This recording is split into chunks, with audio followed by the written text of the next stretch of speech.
Le cose che posso dire di più di Valerio è che è veramente una persona altruista e non solo come papà per me, nei confronti appunto anche del mio compagno, un secondo papà verso tutti gli altri familiari, gli amici, i vicini, una persona veramente splendida. Innamorato del proprio lavoro, innamorato della propria famiglia. Trattiene le lacrime a stento Tatiana Michetti, figlia di Sandra Botton, la compagna del brigadiere capo Valerio Dapra. Per lei era un secondo padre, una presenza che garantiva sicurezza. La signora Sandra è nella loro casa di via Friuli a Padova, non riesce a parlare, troppo il dolore per la perdita del compagno. Mia mamma è distrutta, siamo tutti distrutti e credo che le lacrime non si possano quantificare tra la giornata di ieri, dalla mattina, alla giornata di oggi. Siamo tutti distrutti. Tutta la comunità si è stretta intorno a noi, ci racconta il compagno di Tatiana. L'altra sera, tornando da Verona, la famiglia si è fermata nella pizzeria del quartiere e subito tutti hanno voluto ricordare Valerio, segno di quanto ha lasciato nei cuori delle persone. Le forze dell'ordine o comunque il carabiniere, in questo caso Valerio, come tutti gli altri, fanno un lavoro veramente eccezionale, sono al servizio di tutti e onore per questo. Valerio Dapra avrebbe potuto essere già in pensione, aveva maturato i requisiti per ottenerla, ma ha scelto di continuare il lavoro che amava. L'amore per il proprio lavoro l'ha portato a proseguire, lui è un operativo a tutti gli effetti e quindi ha deciso di proseguire il suo lavoro, il suo percorso, ecco. Allora siamo rientrati con le parole della figlia della compagna di Valerio Dapra. Dicevamo prima le famiglie, poi ci sono le famiglie, e non c'è solo la famiglia dell'arma, ci sono le famiglie che ogni sera attendono il ritorno dei loro cari, sapendo che tipo di mestiere fanno, ma sempre con la speranza ovviamente di non trovarsi di fronte a un annuncio o a una telefonata che può sconvolgere la vita. Fra poco sentiremo anche le parole del fratello di Marco Piffari. Noi siamo sempre con i nostri inviati, Valentina Visentin con Sandro Ponchio, Chiara Gaiani con Cristian Roque Allende, Marta Zatta con Simone Squarcina e Francesco Ratai con Edoardo Paris. Tra la Camera Ardente e la Basilica di Santa Giustina, fra mezz'ora circa l'uscita dei feretri dalla Camera Ardente e poi il percorso che porterà i feretri alla Basilica di Santa Giustina. Quindi sempre pronti a tornare anche con le immagini in diretta nell'attesa e anche sentire le voci ovviamente dell'attesa, mentre il colonnello Gibilisco mi diceva che conosceva Valerio Dapra. Sì, certo, ci conosciamo nei vari comandi dell'Arma, quindi ho lavorato a Castelfranco Veneto, Rovigo, Castelmassa, e quindi avevamo contatti, ma soprattutto li facevamo intervenire in situazioni di estremo rischio, altamente rischiose, e loro intervenivano. Anche nel 2020 sia la SOS che l'API sono intervenuti presso la caserma Serena, se si ricorda, certo, quando c'è stata una rivolta di diversi migranti all'interno. Immigrati, esatto, certo. All'interno della struttura. C'erano loro. C'era la SOS del 4° battaglione, io ero presente nella mediazione, abbiamo fatto irruzione nella caserma e dopo abbiamo arrestato alcuni facinorosi. Quindi venivano chiamati in situazioni pericolose, altamente rischiose. E dunque, come dicevo prima, la formazione consiste in l'addestramento in tecniche di combattimento urbano, di combattimento a mani nude, difesa personale, liberazione degli ostaggi, combattimento per irruzioni in edifici pubblici, pronto soccorso di intervento, ma ce ne sono tantissime, potrei fare un elenco interminabile. Quindi quando chiamavamo l'API o la SOS, è ovvio che eravamo molto più sicuri, eravamo protetti, erano i nostri angeli custodi, perché erano molto ben attrezzati, equipaggiati, dotati e utilizzavano molto bene le armi da fuoco lunghe e corte.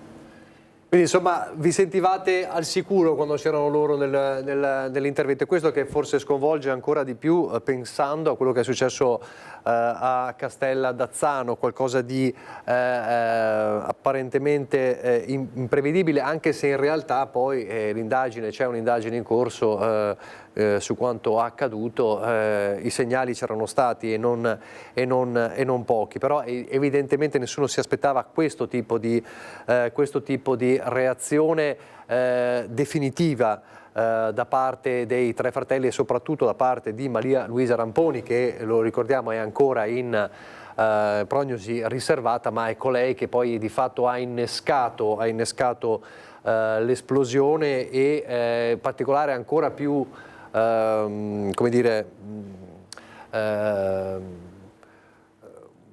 inquietante è che la stessa donna non voleva essere salvata ed è stata salvata dagli stessi carabinieri che poi lei ha ucciso. Allora vediamo queste immagini che probabilmente ci riportano alla Camera Ardente dove si sta preparando l'uscita dei feretri dal comando provinciale, dove c'è la nostra Chiara Gaiani. Ora forse Chiara Gaiani ci può raccontare un po' questi minuti di attesa con il primo passo, la prima tappa di questo pomeriggio di dolore, di lutto nazionale. Lo ricordo, questa mattina in tutte le scuole alle 10 si è osservato un minuto di silenzio per omaggiare i tre carabinieri uccisi per volere del Ministro dell'Istruzione e del Merito Giuseppe Valditara. Chiara, cosa sta succedendo in questo momento?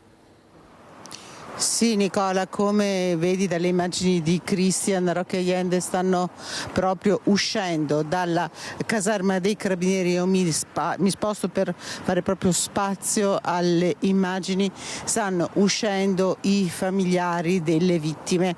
Una decina di minuti fa sono già partiti 2 pullman con i parenti arrivati soprattutto dalla Lombardia, qui a Padova, diretti a Santa Giustina. Un altro pullman è pronto a partire. Potete vedere la compagna di Mauro Dapra con il figlio proprio davanti e subito dietro la mamma di Davide Bernardello. Si intravede anche, no, adesso forse non si riesce più a vedere il fratello di Davide Bernardello. Sono tutti familiari che poi saliranno su delle gazzelle dei carabinieri per recarsi in Prato della Valle e entrare nella Basilica di Santa Giustina. Non abbiamo, ci hanno detto che ci vorrà circa ancora 20-25 minuti, perché poi i feretri, come sono arrivati ieri pomeriggio dal Veronese, ripercorrano ancora una volta questa rampa per muoversi diretti verso Santa Giustina, un corteo che sarà accompagnato e che percorrerà anche le vie del centro di Padova, in modo particolare per chi conosce la città, le riviere. Come vedete si sta avvicinando un furgoncino dei carabinieri. I familiari adesso vengono fatti salire proprio in questo momento. Ad accompagnarli il comandante provinciale, lo vedete che resta, li sta salutando uno a uno.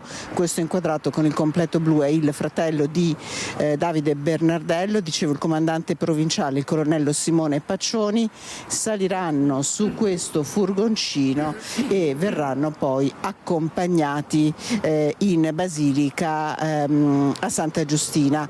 Altri familiari invece stanno per salire su questo pullman, vi dicevo è il terzo che parte da qui, da via Arismondo, dove ha sede il comando provinciale dei Carabinieri di Padova, che ha accolto e accompagnato e proprio vegliato il dolore di queste famiglie, che in realtà è un dolore molto più grande, è un dolore che sta abbracciando tutta l'Italia.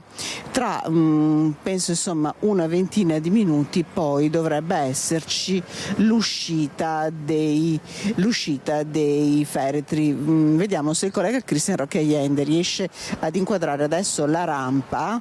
Gli chiedo di spostarsi leggermente. Possiamo vedere anche gli uomini, i militari in congedo dell'Associazione Nazionale dei Carabinieri, che hanno fatto da servizio d'ordine per tutto il giorno e già da ieri sera, quindi erano qui già dalle 6 di questa mattina e hanno continuato. Forse c'è qualche problema con l'audio, allora facciamo così, restiamo con il doppio schermo perché abbiamo visto importante l'uscita delle famiglie delle vittime. No, restiamo anche su Valentina Visentin, così Valentina Visentin ci racconta cosa sta accadendo invece dall'altra parte, alla Basilica di Santa Giustina. Abbiamo visto delle fasce tricolori entrare nella Basilica, quindi i primi cittadini, i sindaci. Vediamo, Valentina. Ma soprattutto sono appena entrati qui alla caserma Salomone, che è proprio adiacente alla Basilica di Santa Giustina. Tutti i familiari dei 3 carabinieri deceduti sono stati accompagnati all'interno e poi da qui accompagneranno, una volta effettuato il picchetto d'onore, i feretri all'interno della Basilica di Santa Giustina, perché è vero, ci sono tante autorità, ci sono le istituzioni, i vertici delle istituzioni, ma soprattutto è anche importante ricordare che questo è il dolore di 3 famiglie che abbiamo visto appunto entrare, che oggi dovranno salutare i propri cari, i propri padre, fratelli, genitori e compagni, e quindi insomma è anche giusto dire questo, che oggi è il dolore di queste famiglie. Attenzione, che ovviamente sono accompagnate in questa giornata di lutto anche dai familiari, dalle istituzioni e da tanti cittadini. Intanto vediamo che qui si stanno continuando a preparare i reparti, stanno continuando le prove, si sta preparando anche l'orchestra che effettuerà tutti i brani che accompagneranno la funzione religiosa. Allora, restiamo da te Valentina, restiamo anche da Chiara Gaiani, vediamo se abbiamo ripristinato il collegamento con Chiara Gaiani, sempre dall'uscita. Mi senti? Sì, io Nicola? ti sento ma non ti vedo. Nicola, mi senti? Sì, adesso ti sento. Stanno arrivando adesso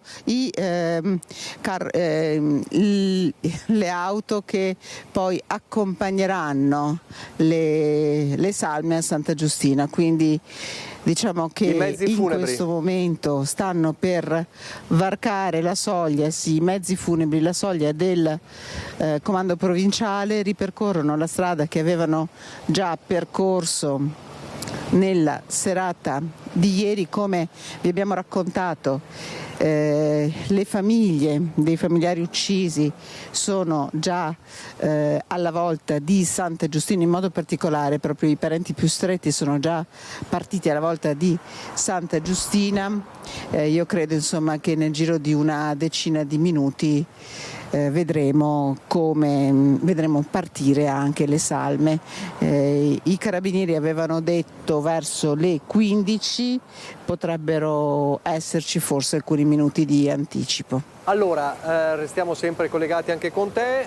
So che Marta Zatta ha una persona con lei in attesa, sempre vicino alla Basilica di Santa Giustina. Marta. Sì, tanti appunto abbiamo visto i cittadini che stanno arrivando, ma anche le forze dell'ordine. Sono qui con Tiziana Tonetto dell'associazione Arma Aeronautica, insomma anche lei qui per mostrare vicinanza ai militari caduti. Sì, sono legata in modo personale, voglio dire, all'Arma dei Carabinieri, quindi ritenevo corretto oggi rendere onore a questi ragazzi che hanno dato la vita per noi. Alla vostra associazione è scritto anche il padre di uno dei defunti. Sì, ho saputo dal mio colonnello Aldo Palmitesta che tra i nostri iscritti c'è anche il papà di Davide, Freddi. Quindi insomma volete insomma anche voi essere qui presenti per mostrare questa vicinanza, volete far sentire insomma la vicinanza alla famiglia?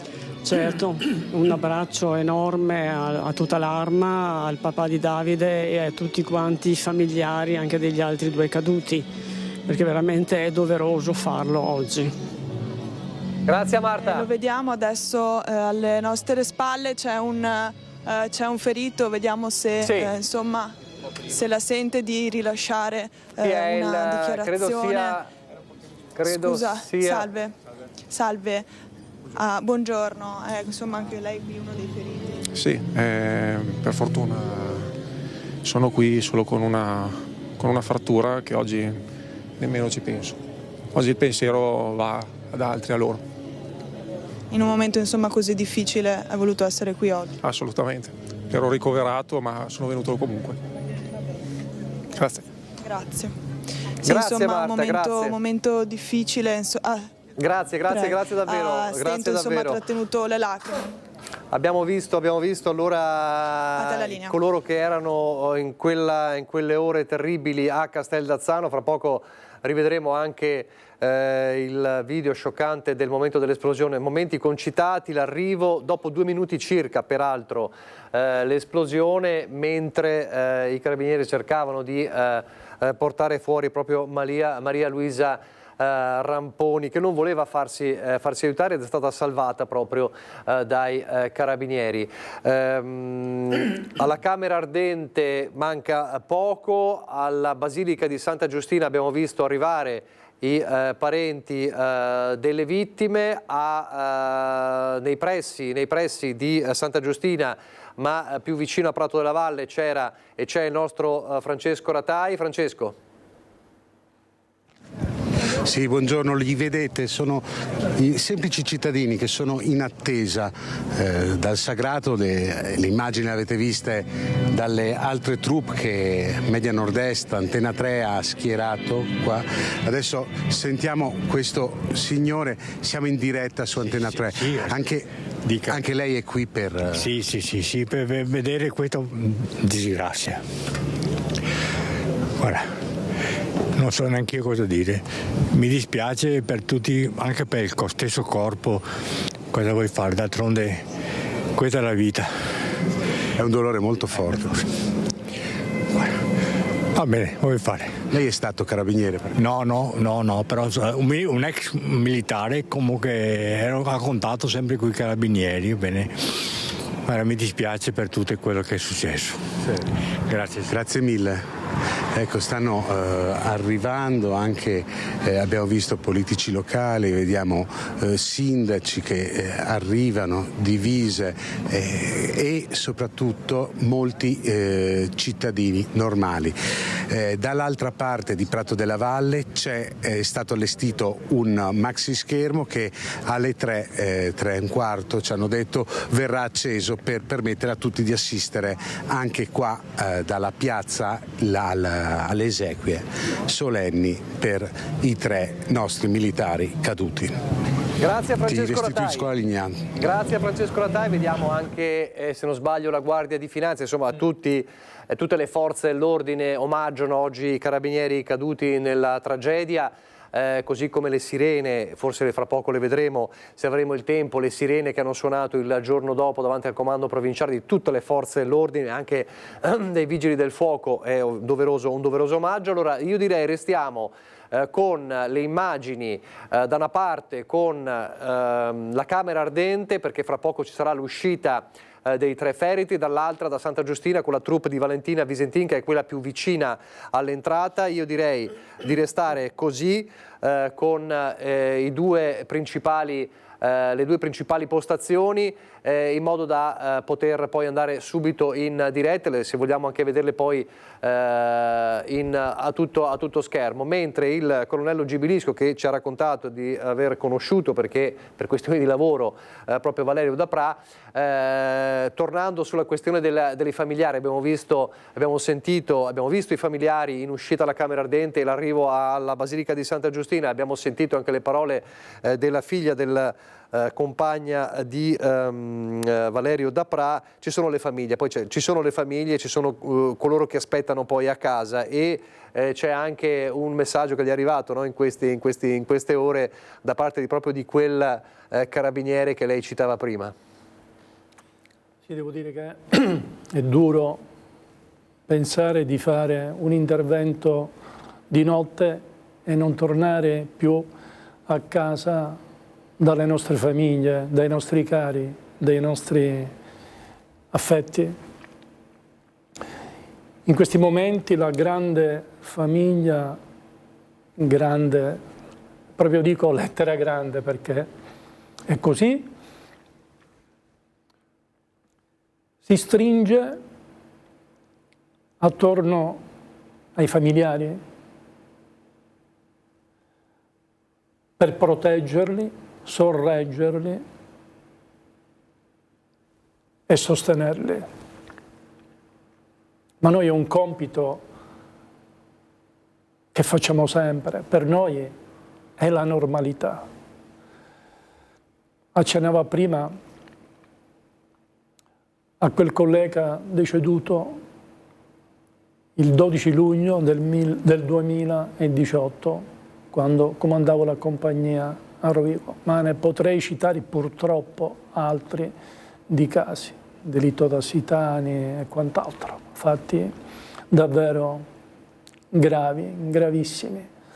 Bene, adesso siamo tutti vicini alle famiglie, ai familiari, alle mogli, alle fidanzate, alle compagne, ma è poi dopo.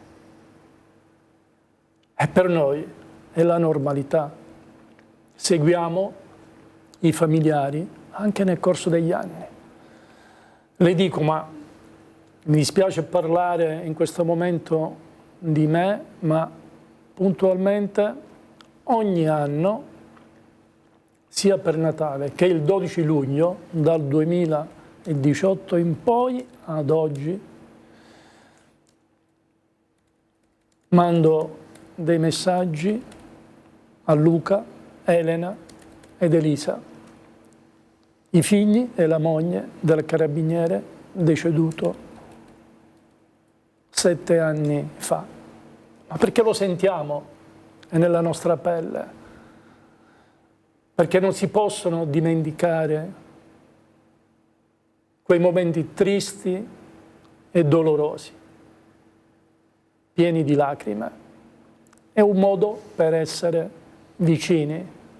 Io dico, parlo spesso di empatia, indossare i sandali degli altri. Allora, chi ci racconta cosa sta accadendo in questo momento? Chiara o Valentina? Chiara Gaiani. Chiara Gaiani, dovrebbe essere pronta la scorta per l'uscita?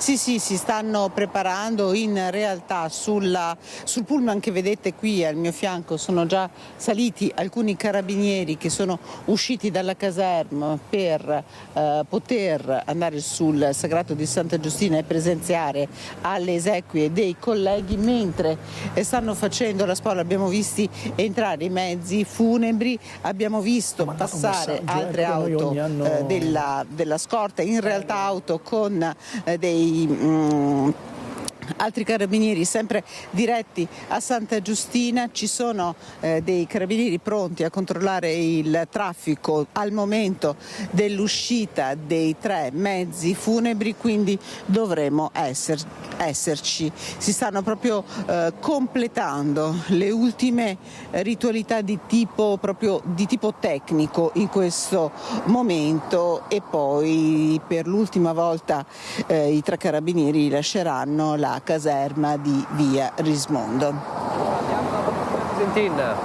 Valentina. Eccoci, intanto sono entrati ancora in Basilica altri colleghi feriti dei 3 carabinieri uccisi, stanno cominciando ad arrivare le autorità, si stanno preparando, vediamo se Sandro Ponchio riesce a inquadrare, ci sono i carabinieri in alta uniforme, i corazzieri, qui si sta facendo silenzio, infatti io abbasso il tono della voce perché comunque qui sono i minuti che anticipano di poco l'arrivo delle salme che stiamo attendendo qui sul Sagrato di Santa Giustina. Sono entrati tantissimi carabinieri arrivati da tutta da tutto il Veneto e che appartengono alla Legione Veneto. Vediamo se riusciamo a mostrarvi anche chi sta uscendo qui, gli altri feriti che stanno uscendo. Se Sandro riesce ad inquadrare, ci sono i feriti che abbiamo intervistato prima che stanno uscendo e che stanno per fare il loro ingresso in chiesa. Avete visto Domenico Martella, il carabiniere Domenico Martella che avevamo intervistato prima e poi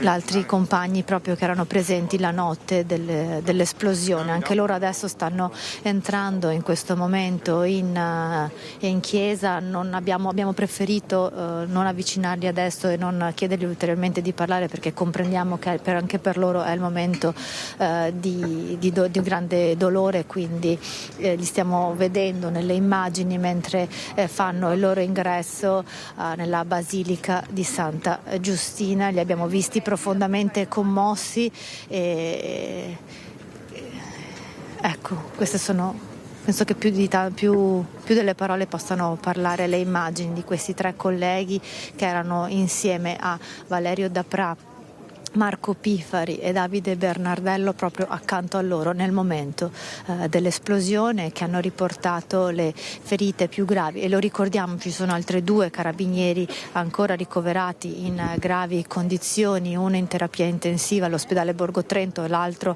al centro Grandi Ustionati sempre dell'ospedale Borgo Trento, la cui prognosi è ancora riservata. Non sono in pericolo di vita, ma ovviamente le loro condizioni di salute sono costantemente monitorate dai medici dell'ospedale Borgo Trento di Verona, che li hanno curati fin dai minuti subito seguenti l'esplosione, la forte esplosione che ha provocato il crollo della casolare di Castel d'Azzano, e i 3 carabinieri deceduti sono deceduti per ferite da schiacciamento provocate dalle macerie che sono piombate sui loro corpi mentre stavano salendo le scale nel tentativo di bloccare Maria Luisa Ramponi, che invece ha azionato la bomba Molotov che ha generato l'esplosione. Ecco il picchetto d'onore, lo state vedendo in questi momenti, manca davvero poco e si stanno preparando, queste sono le prove generali.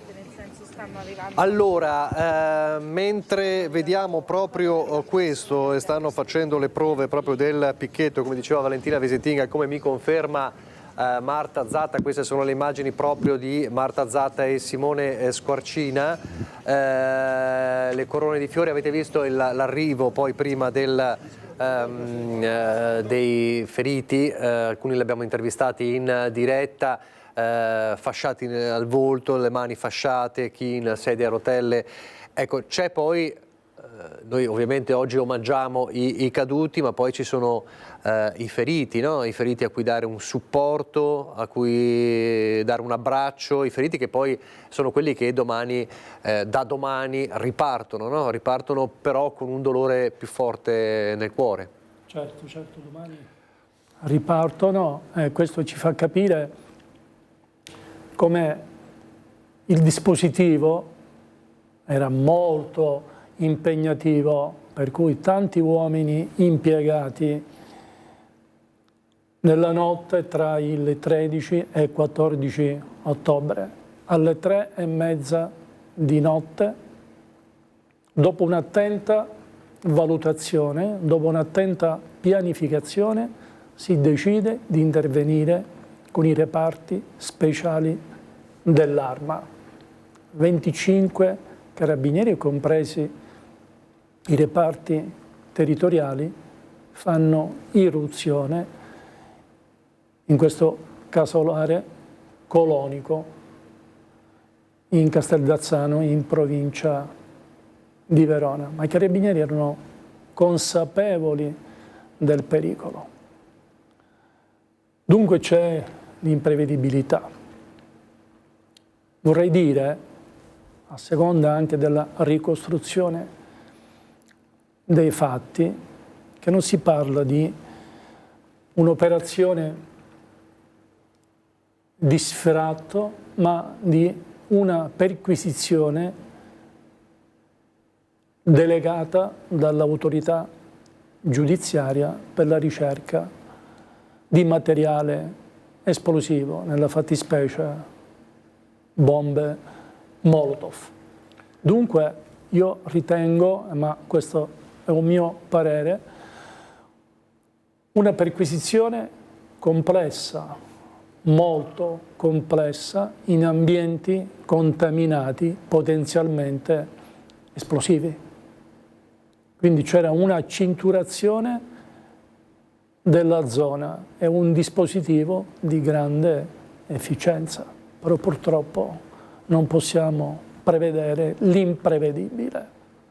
Quello che purtroppo è accaduto è che hanno perso la vita 3 carabinieri nell'adempimento del proprio dovere. Valentina. Sì, eccoci. Allora qui si stanno preparando, la gente è stata insomma, il sagrato adesso non è più percorribile se non dalle autorità e dagli addetti ai lavori dei vari cerimoniali, perché lo ricordiamo, qui stanno per arrivare 7 ministri, la Premier Giorgia Meloni, il Presidente della Repubblica Sergio Mattarella e il Presidente di Camera e Senato, quindi il Presidente Lorenzo Fontana e Ignazio La Russa.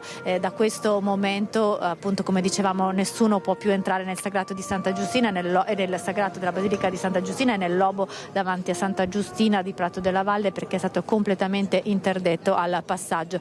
Li vediamo entrare in questo momento anche molti carabinieri del comando provinciale di Padova, di cui facevano parte appunto le API, l'aliquota di pronto intervento, e quindi il maresciallo Valerio Dapra e l'appuntato Davide Bernardello stanno entrando in questo momento e tra poco insomma sono attese le autorità, perché dovrebbero entrare prima del picchetto ufficiale, quindi da questo momento nessuno può più circolare davanti a Santa Giustina, le strade sono state chiuse.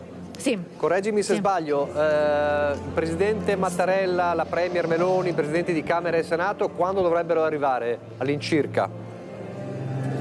Allora, dovrebbero arrivare tra poco, perché prima dovrebbero entrare tutte le autorità e poi ci dovrebbe essere il picchetto d'onore. Questo dovrebbe essere quello che prevede il cerimoniale, però ovviamente qui lo stanno definendo tutto negli ultimi dettagli. Quello che noi adesso per il momento sappiamo è che non si può più camminare davanti al sagrato di Santa Giustina, se non appunto gli addetti al cerimoniale e ovviamente le autorità che stanno arrivando, perché ovviamente oltre alle massime cariche dello Stato sono tanti anche i politici locali, i sindaci, avete visto le fasce tricolore prima, che partecipano alle esequie, e tanti carabinieri arrivati da tutto il Veneto, appartenenti alla Polizia di Stato. C'è il questore di Padova Marco Dorisio, il questore di Belluno Roberto Della Rocca, l'abbiamo visto entrare pochi minuti fa, e questi sono alcuni delle personalità che abbiamo visto. Non so dirti se è già arrivato il governatore Luca Zaia, perché non l'abbiamo visto, ma per il momento sono tanti i colleghi che sono entrati all'interno di Santa Giustina, dove sono presenti, potranno essere all'interno, come dicevamo, 1200 persone. Allora, questa è la situazione davanti alla Basilica di Santa Giustina. Abbiamo i nostri inviati anche Francesco Ratai e Marta Zatta, Chiara Gaiani in attesa davanti al comando provinciale, dove si trova la Camera Ardente, dove manca soltanto di fatto l'uscita dei feretri che poi attraverseranno velocemente il percorso che li porterà alla Basilica di Santa Giustina. Diceva appunto Valentina Visentini, il cerimoniale prevede che prima entrino le autorità all'interno della Basilica e poi ci sarà il picchetto d'onore, quindi restiamo ovviamente collegati. Stavamo parlando prima, se non ci sono aggiornamenti, ma ve lo dico fra poco, proprio di quella notte terribile. Vediamo, forse c'è qualcosa che si muove? Allora, Chiara.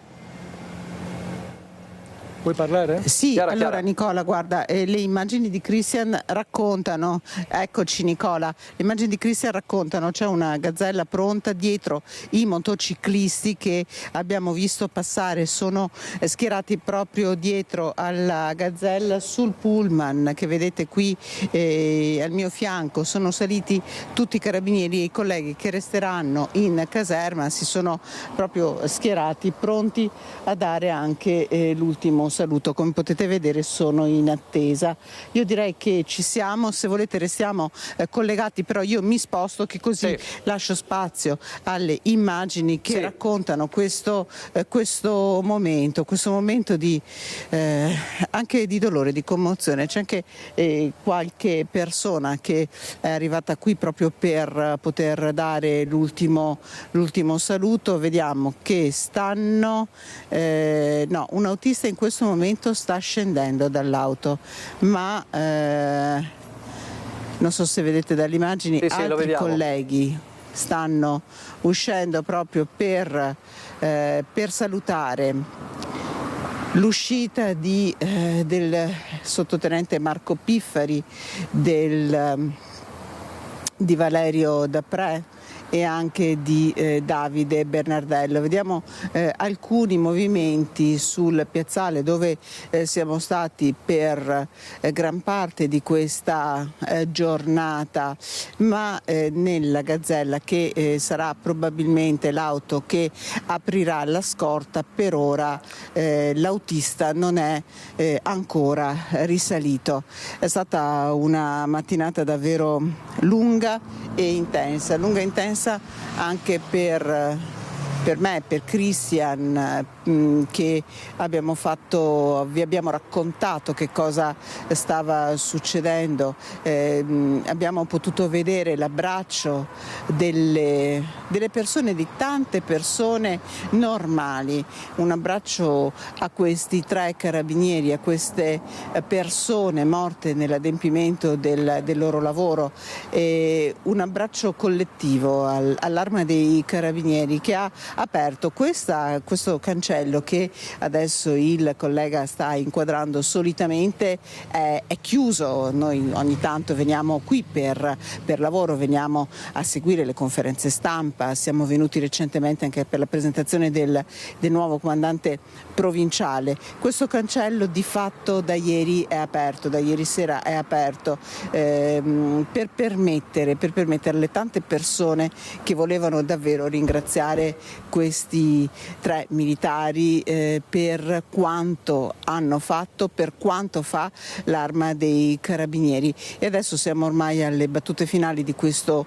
lungo saluto, di questa lunga commemorazione che già in questa giornata si è fatta dei 3 militari uccisi, del sottotenente Marco Piffari, del maresciallo Valerio Daprà e dell'appuntato Davide Bernardello. Allora Chiara, sto facciamo vedendo così. Che ci sono... Sì, dimmi.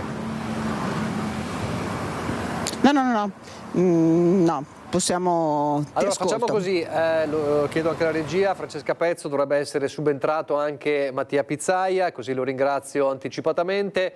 Allora, restiamo con le immagini, sempre doppio schermo con la camera ardente, perché è quello il punto focale di partenza del percorso, quindi restiamo con la camera ardente, con gli occhi su quel cancello, perché è da lì che poi partiranno i feretri.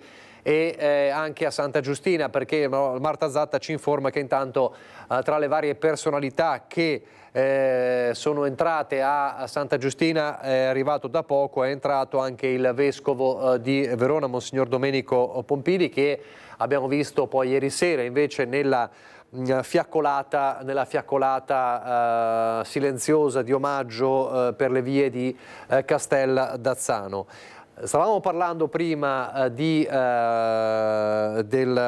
fatto in se stesso, del fatto che ha portato alla tragedia. Allora, vediamo questi 20 secondi terribili, che sono il momento in cui da poco arrivati i carabinieri c'è il momento dell'esplosione. Vediamo allora quei 20 secondi che davvero hanno scosso un po' tutti.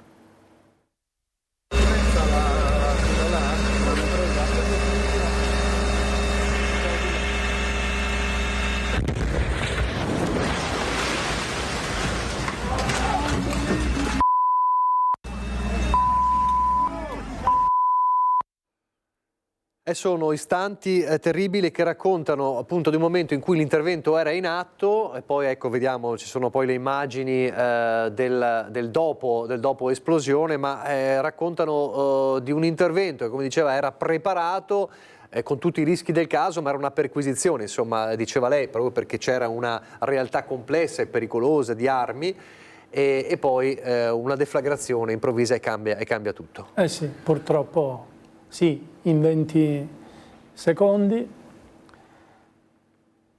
si sono perse 3 vite spezzate nell'adempimento del proprio dovere. Come dicevamo prima, servizio valutato attentamente, programmato, pianificato nei dettagli e purtroppo qualcosa è andato storto.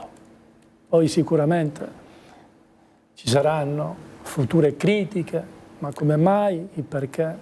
Bene, purtroppo... ci sono già state in questi giorni, com'è possibile? Immagino, potevamo ampiamente prevedibile. Prima accedere con i robot, oppure col drone, ma voglio dire, no? È personale altamente specializzato, formato, selezionato. Purtroppo l'imprevedibilità è ovunque, è dappertutto e purtroppo devo dire che un intervento così pianificato è andato in fumo. Secondo la ricostruzione la casa era satura di gas e l'esplosione sembra che sia stata innescata all'apertura della porta di ingresso. Peraltro anche lo scorso anno, se non sbaglio, almeno a seconda di quello che ho appreso dai quotidiani, anche a novembre del 2024, i 3 fratelli, Franco, Dino ed Annalisa Rampini, si erano barricati all'interno del casolare per protestare contro questo sfratto. Purtroppo è successo quello che non doveva succedere, l'imponderabile, l'inimmaginabile, l'imprevedibile, personale altamente specializzato, eppure sono deceduti nell'adempimento del proprio dovere mentre svolgevano un'attività di polizia giudiziaria, perché erano alla ricerca di bombe Molotov che erano state avvistate sul tetto del casolare abbandonato attraverso un drone. Per cui, sempre in sinergia con l'autorità giudiziaria, è stata disposta la perquisizione all'interno del casolare. E questo poi sarà ovviamente il proseguio dell'indagine, ce l'ha raccontato questa mattina nella prima edizione Valentina Visentin. Ieri i 2 fratelli non hanno risposto alle domande del GIP in qualche modo sembrano scaricare la responsabilità sulla sorella Maria Luisa, che è ancora in prognosi riservata, è stato convalidato l'arresto per lei, oggi è atteso anche la decisione sulla convalida per i due fratelli. Sembrava pare fosse lei, diciamo, la capofamiglia, era anche la donna che aveva parlato, no? Avete visto quel video che fu pubblicato dal Corriere della Sera con la donna che già un anno fa minacciava di saturare di gas la casa, e quindi queste avvisaglie, no, di cui si parla in questi giorni. Allora, vediamo Marta Zatta. Vediamo se c'è Marta Zatta. Sì. Pian piano stanno arrivando, diciamo, tutte le massime cariche dello Stato. In questo momento è arrivato il capo della Polizia Pisani, è arrivato il governatore anche del Veneto, Luca Zaia. Prima abbiamo visto entrare il candidato del centrodestra alle regionali, Alberto Stefani, quindi diciamo che pian piano stanno arrivando tutte le cariche, oltre ovviamente ai cittadini che stanno riempiendo se mi senti, piazza. mi dice Valentina che è arrivato anche il ministro Crosetto, non so se Valentina è più vicina.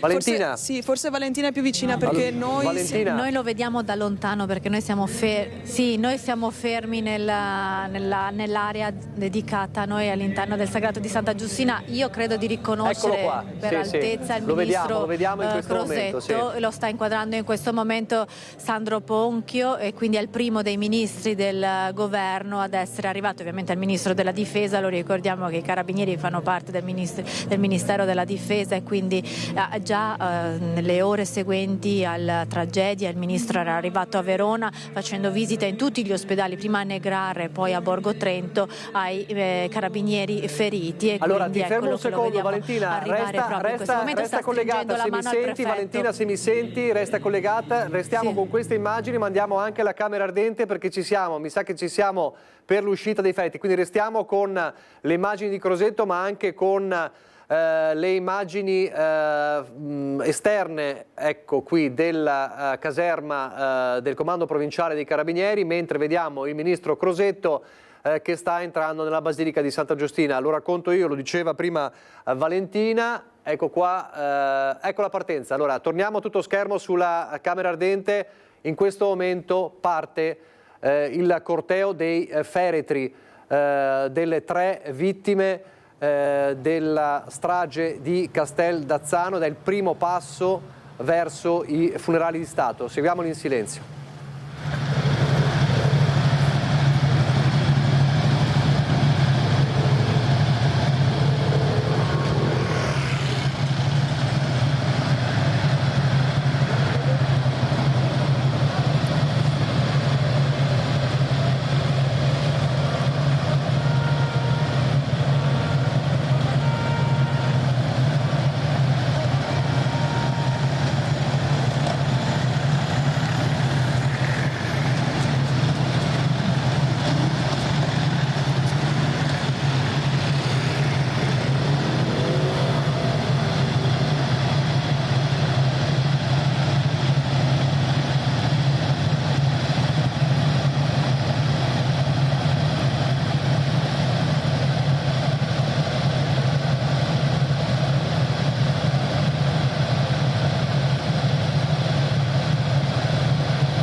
È stato suonato il silenzio,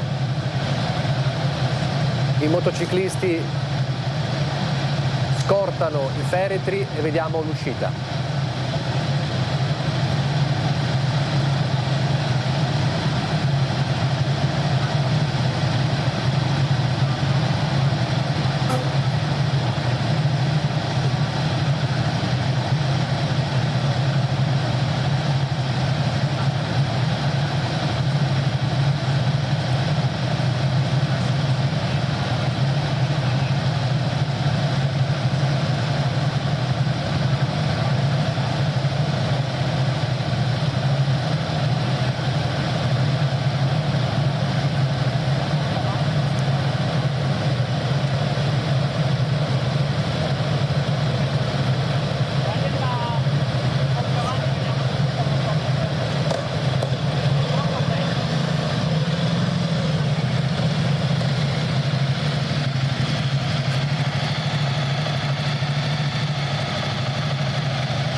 mezzi funebri sono all'uscita del cancello del comando provinciale dei Carabinieri di Padova e fra poco intraprenderanno il percorso che li porterà alla Basilica di Santa Giustina.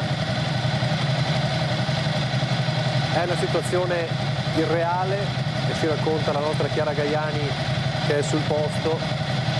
I colleghi fermi stanno attendendo di partire, di scortare i loro amici. Il tenente, il comandante del nucleo operativo oggi dei Carabinieri di Padova parlava di Valerio Dapra come un padre, di Davide Bernardello come un fratellone, insomma quando si dice la famiglia siamo davvero a livelli di una parentela stretta. Allora stiamo aspettando mentre dall'altra parte, se vogliamo vedere anche il secondo, l'altro schermo, c'è la folla ormai che si sta assiepando di fronte alla Basilica di Santa Giustina. Abbiamo visto entrare il ministro Guido Crosetto, vicino a lui c'era il governatore Luca Zaia. Ecco sì, grazie, mi dice il nome, mi ricorda il nome il tenente Luca Capogna, il comandante del nucleo operativo dei Carabinieri di Padova, la nostra Chiara Gaiani, che oggi appunto raccontava proprio ai microfoni di Chiara Gaiani l'emozione di dover salutare, dover omaggiare dei fratelli, dei veri e propri fratelli. Fra poco dovrebbero arrivare gli altri ministri, se qualcuno forse è già arrivato. Dicevamo Crosetto, l'emozione è e la commozione è il filo rosso di questi giorni, perché noi abbiamo sentito, lo stiamo sentendo anche dal nostro ospite di oggi, colonnello Giovanni Gibilisco, la voce spesso si spezza per l'emozione e questa stessa emozione l'abbiamo sentita nel comandante generale dei Carabinieri, Arma dei Carabinieri, il generale Luongo. Vediamo chi sta arrivando in questo momento. Il prefetto di Padova.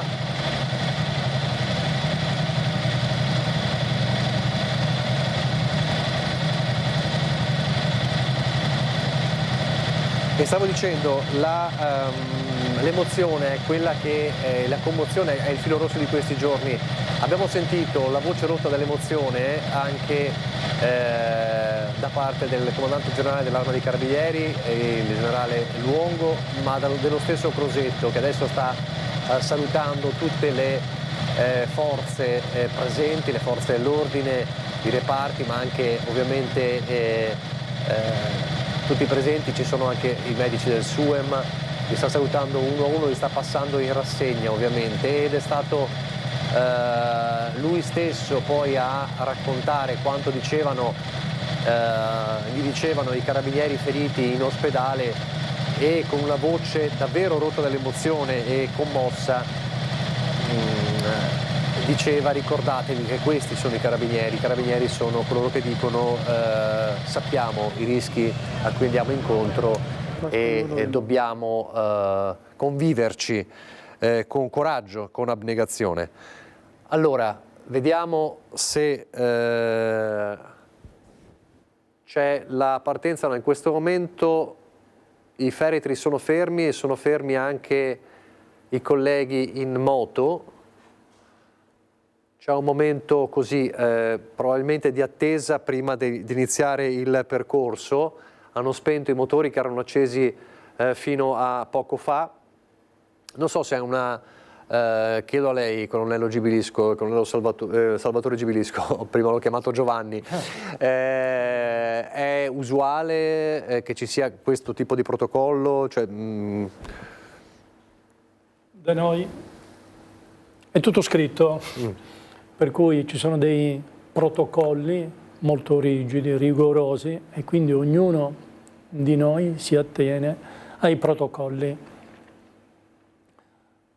Sono protocolli, sono scritti dai nostri nonni, dai nostri grandi padri, ed è veramente la Bibbia. Quindi per cui qualsiasi cosa si faccia è scritto e c'è un protocollo preciso che seguiamo. Allora, ci dice intanto Marta Zatta che è arrivato anche il senatore Luca De Carlo, dall'altra parte stanno continuando ad arrivare le autorità, vediamo, lasciamo le immagini dalla uscita del comando provinciale, ma restiamo anche alla Basilica di Santa Giustina con i nostri inviati, così abbiamo il doppio sguardo. Chi sta dando indicazioni, ecco, in questo momento ai colleghi che stanno scortando il feretro è il comandante provinciale Paccioni, che sta dando delle indicazioni probabilmente anche per il percorso. Forse ci siamo, ma vediamo anche la piazza antistante la Basilica di Santa Giustina, se c'è qualche altra autorità in arrivo. Abbiamo visto a lungo il ministro Guido Crosetto. Valentina.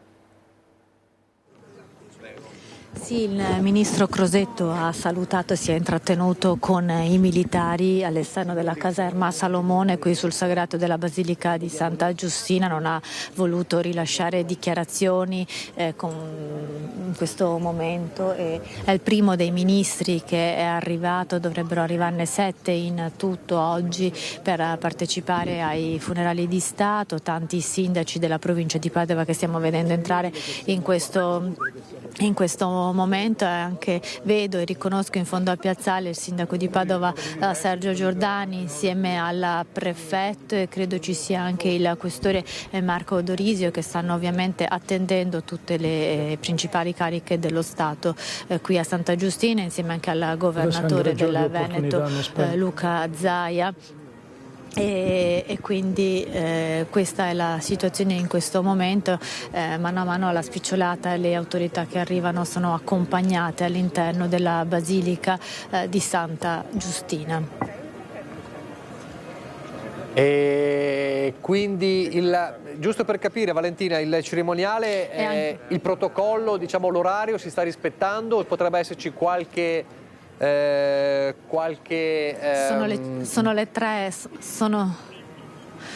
Sono le 3:20, considerando insomma la partenza dei feretri dal comando provinciale. Dovrebbe essere rispettato il protocollo, il cerimoniale, perché sono ovviamente tempi molto stretti e contingentati, forse qualche minuto di ritardo, ma anche vedendo le tappe, considerando le chiusure stradali, le barre dovrebbero essere qui tra almeno un quarto d'ora, quindi attendiamo l'arrivo di tutti le varie autorità dello Stato, e quindi appena ovviamente riconosceremo qualche ministro ve lo faremo vedere in diretta, perché le nostre telecamere sono qui puntate sul punto della piazza dove stanno entrando le autorità.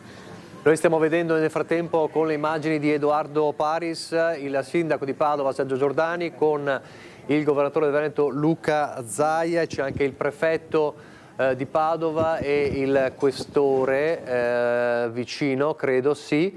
Quindi questa è l'attesa, mentre davanti al comando provinciale ci assicura il colonnello Salvatore Gibilisco che tutto viene fatto nella massima puntualità. Dovrebbe essere arrivato, ecco, Valentina, anche il procuratore di Verona, Tito?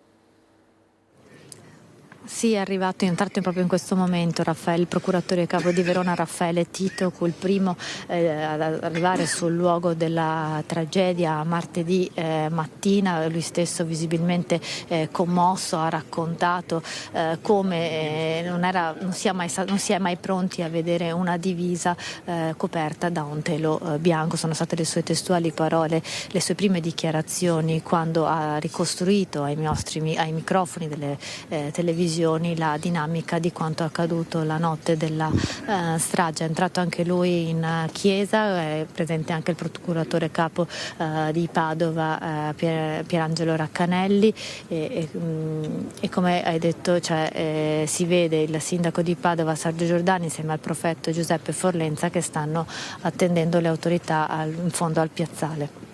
Quindi quello è il punto in cui arriverà Mattarella, crediamo? Supponiamo di sì. Mattarella e quindi poi la Premier Giorgia Meloni. Sì, perché le auto blu dovrebbero arrivare nel lobo di Santa Giustina, che è proprio davanti al sagrato dove siamo noi. Da lì c'è l'ingresso e dovrebbero raggiungere a piedi il sagrato ed entrare poi in chiesa. Allora, l'altra visuale che vedo credo sia quella di Francesco Ratai, che è leggermente più distante, ma per avere un colpo d'occhio diverso. Non so se Francesco Ratai ha qualcuno, restiamo però sempre anche su Chiara Gaiani. Allora Francesco, io vengo da te, restiamo con le immagini però dall'uscita dai mezzi funebri che sono ancora fermi vicini alla strada che dovranno percorrere con la scorta, però sono fermi in attesa di partire. Allora, restiamo anche con quelle immagini, perché poi vedremo allora la partenza del corteo funebre. Eccolo qua. Allora, con queste due immagini, restiamo con queste due immagini. Allora, da una parte Francesco Ratai e dall'altra l'uscita dal comando provinciale. Francesco. Sì, Nicola, ecco, lo vedete, ci sono molte persone assiepate, le autorità stanno arrivando. Ecco, chi hai visto? Alla spicciolata stanno arrivando tutti. Devo essere sincero, non li conosco.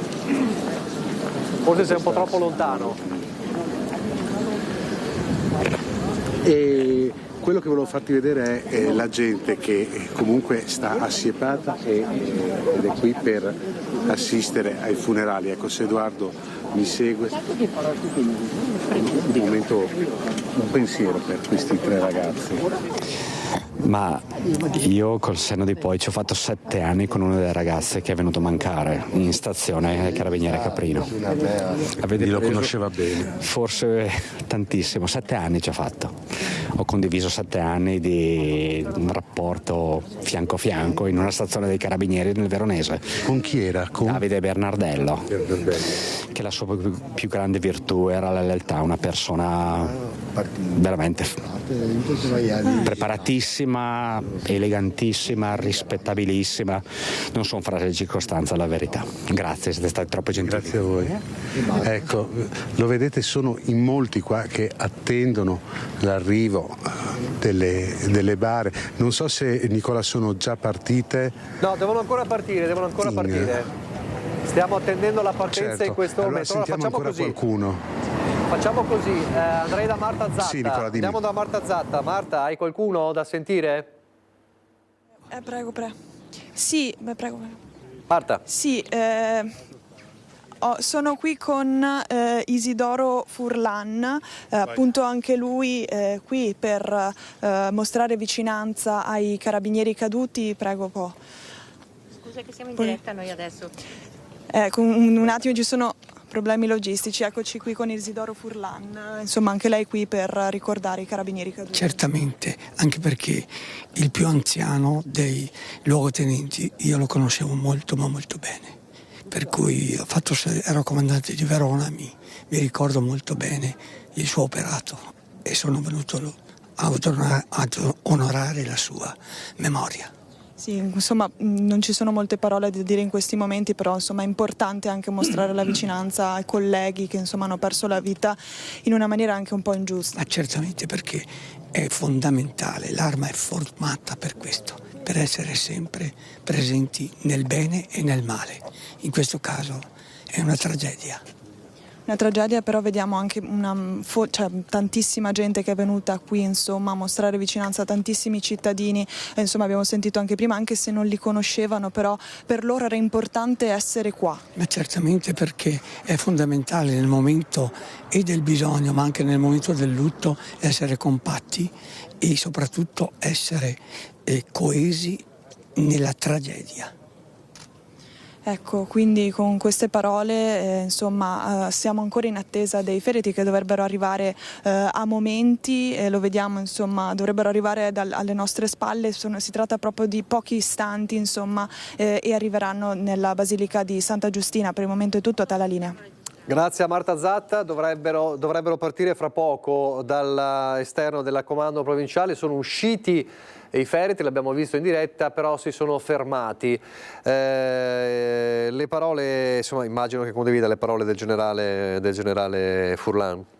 Beh, assolutamente sì, sono parole che ti emozionano e come dicevamo prima bisogna andare avanti, bisogna essere uniti, bisogna essere coesi in questi momenti difficili, tragici, e io direi che a Padova, ma più in generale in tutta la nazione, oggi è il giorno del dolore per una tragedia che non doveva capitare e che ha tolto il sorriso a chiunque abbia a cuore la sicurezza dello Stato e che creda nelle istituzioni.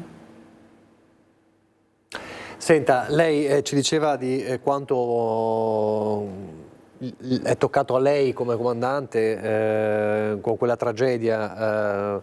Ce ne sono state altre, immagino, poi di momenti difficili, magari non così tragici o comunque anche così tragici. Questo cambia anche il rapporto magari dei giovani che si vogliono arruolare per diventare carabinieri? Secondo lei è cambiato negli anni o è rimasto sempre un desiderio che va oltre questa eventualità che è costante e presente in tutte le forze dell'ordine, sia chiaro, non solo per i carabinieri? Secondo lei negli anni è cambiato anche l'approccio al mestiere? Ma io direi di no. Da noi, sia prima che oggi, ci si arruola soltanto perché si crede nella legalità, si crede nelle forze di polizia, si crede nella sicurezza, perché si è motivati. Io ho arruolato colleghi che davvero sono particolarmente motivati per spirito di sacrificio, di abnegazione. Eccolo qua, scusate un attimo, la partenza, vediamo la partenza. Allora, stanno partendo i feretri.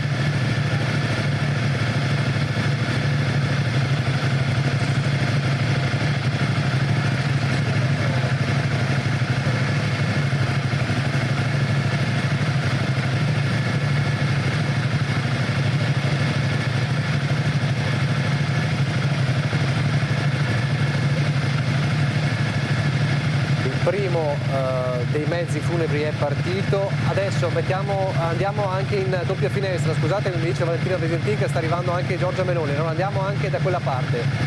Allora, i ministri Crosetto, Piantedosi, vediamo se la mia miopia non mi tradisce. Allora, i ministri Crosetto e il ministro Piantedosi, il ministro Tajani.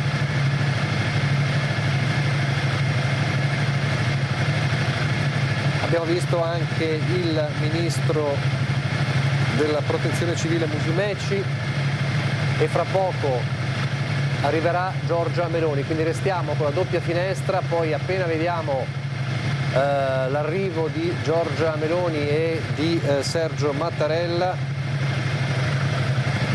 Nel frattempo i ministri sono entrati, c'era anche Abodi, il ministro dello sport, c'era il ministro Nordio, ministro Salvini.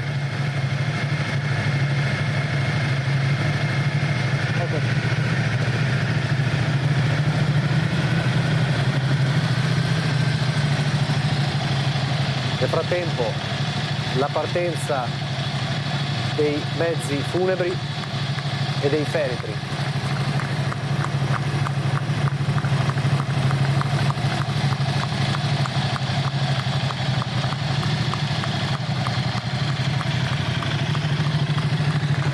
Qualcosa mi è sfuggito un po' per la miopia, credo, e un po' per la velocità un po' delle immagini, però abbiamo visto sicuramente c'è tutto il governo in pratica oggi qui a Padova. Esce il secondo feretro.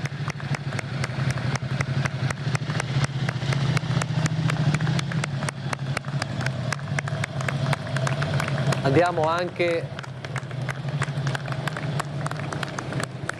il Presidente del Senato La Russa, Ignazio La Russa, in questo momento che sta camminando sul sagrato della Basilica di Santa Giustina. Appena supera fai passare gli altri. Okay. Una ventina di minuti circa il tempo del percorso per far arrivare le bare, i tre feretri davanti alla Basilica di Santa Giustina. In questo momento è arrivato, sta camminando verso la Basilica Eli Schlein, quindi la rappresentanza del Partito Democratico. C'è anche a suo fianco Alessandro Zan, vedo anche di spalle, credo, Alessandra Moretti, l'eurodeputata Alessandra Moretti, quindi Eli Schlein e quindi l'opposizione, non solo quindi il governo ma anche Eli Schlein, l'abbiamo vista in questo momento. Mancano, credo, proprio Giorgia Meloni. Eccola qui, Giorgia Meloni. Restiamo con queste immagini, sentiamo anche il sonoro. Il protocollo che lo prevede, ci dice il colonnello Salvatore Gibilisco, vestita di nero in quanto lutto nazionale. Giorgia Meloni in questo momento sta attraversando il sagrato della Basilica di Santa Giustina.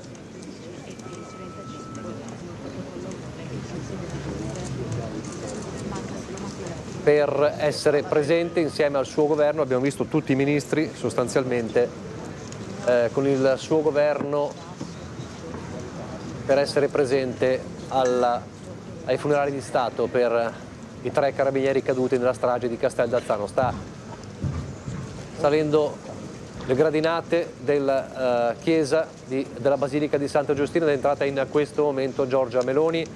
Manca soltanto, era arrivato anche il Presidente della Camera, certo Lorenzo Fontana, insieme al Presidente del Senato Ignazio La Russa, manca soltanto il Capo dello Stato Sergio Mattarella. Quindi restiamo con le immagini sul sagrato e sulla piazza che porta alla Basilica di Santa Giustina. Il Capo dello Stato è atteso, Sergio Mattarella è stato tra i primi a esprimere il dolore e il cordoglio. Ecco, questo è il Presidente della Camera Lorenzo Fontana, veronese Lorenzo Fontana, quindi particolarmente vicino in quanto veronese, ulteriormente vicino in quanto veronese alla tragedia. A Casteldazzano, in provincia di Verona, è un paese della sua provincia, quindi il Presidente della Camera sta entrando in questo momento. Dicevamo, Sergio Mattarella è stato tra i primi a esprimere il suo cordoglio, lo shock e il cordoglio dopo quanto era accaduto, dicendo che davvero morire nell'esercizio delle proprie funzioni era un atto di grande sacrificio e quindi andava riconosciuto un omaggio, e subito si è deciso per di fatto i funerali di Stato. In questo momento dunque lo sguardo è puntato verso quella zona, questa zona che credo sia Sandro Ponchio sta inquadrando, perché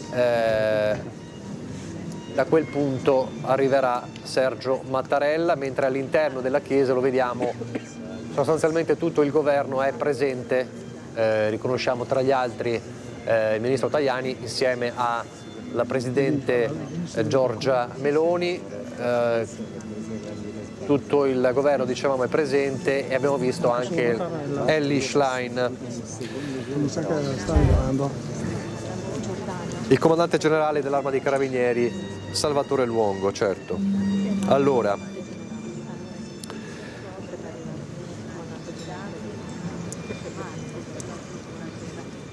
il protocollo, ci dice il colonnello Gibilisco, ci dice proprio che arrivi dopo Mattarella. Sì, è la massima carica.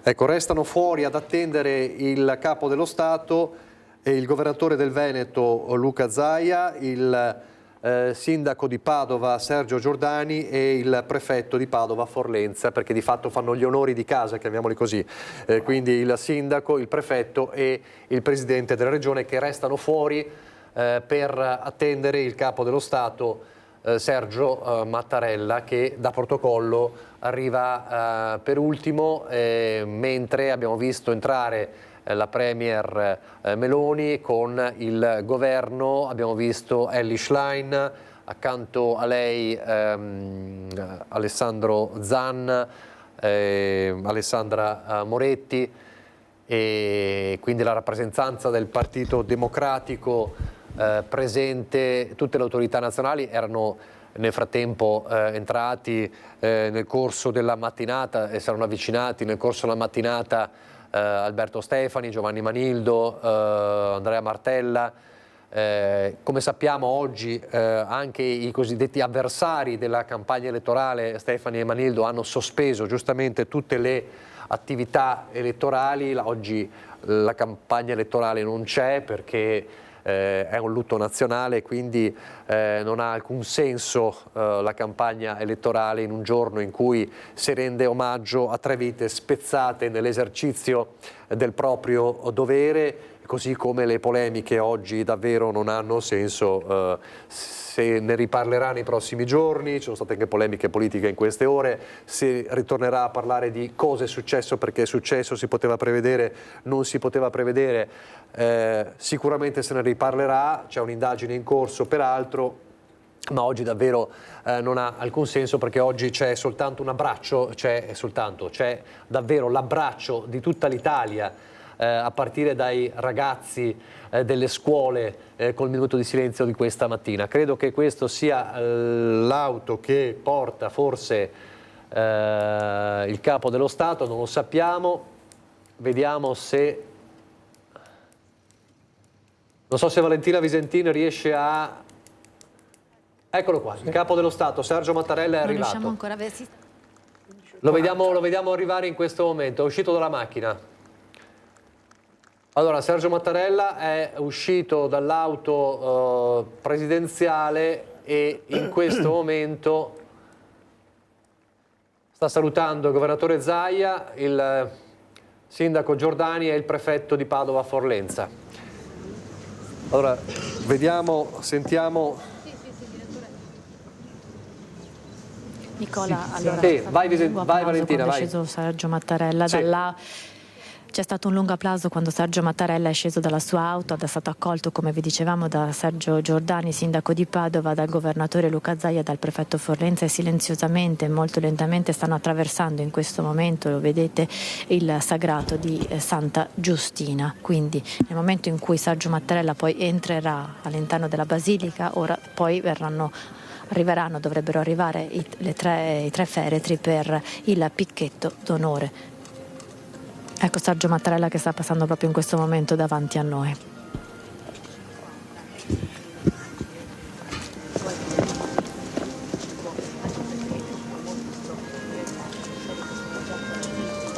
Quindi Valentina, in questo momento l'entrata di Sergio Mattarella è un altro passaggio fondamentale, importante del pomeriggio di oggi. Ci sarà il picchetto d'onore e nel frattempo dovrebbero arrivare i feretri che abbiamo visto partire dal comando provinciale, così? Esatto, come vi avevamo detto questa mattina, prima l'ingresso di tutte le autorità, ovviamente seguendo un rigido protocollo, perché prima sono entrati tutti i ministri, poi Giorgia Meloni e il presidente del Senato Ignazio La Russa e quello della Camera Lorenzo Fontana, che come è ben ricordato veronese, quindi insomma ancora più coinvolto in questa vicenda che è avvenuta nella sua provincia. Poi l'arrivo di Sergio Mattarella, lo abbiamo sentito preceduto dai rombi delle moto della scorta. Una volta che tutte le autorità sono entrate, adesso qui cala il silenzio del sagrato di Santa Giustina e si attende l'arrivo dei 3 feretri, dei 3 carabinieri. Ricordiamo i loro nomi: il sottotenente Marco Piffari, il maresciallo Valerio Dapra e l'appuntato Davide Bernardello. Per loro il picchetto d'onore interforze, lo vedete tutto schierato, ci sono carabinieri, bersaglieri, la Guardia di Finanza e tutti i componenti militari del nostro paese per loro, perché questo è il massimo tributo che viene reso ai caduti. E quindi adesso è questo l'ultimo momento ufficiale prima dell'inizio dei funerali di Stato.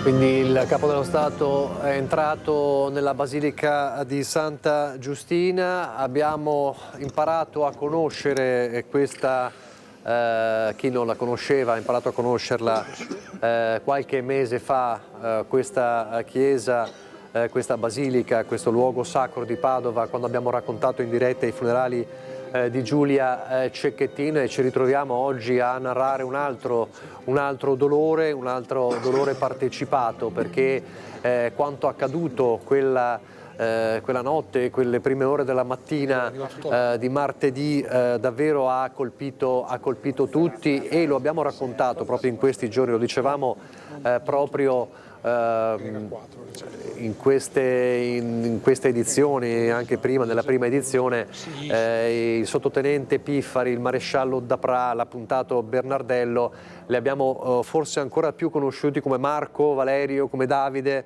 perché li abbiamo sentiti raccontare dai vicini di casa, dai figli, dai fratelli, dai parenti, abbiamo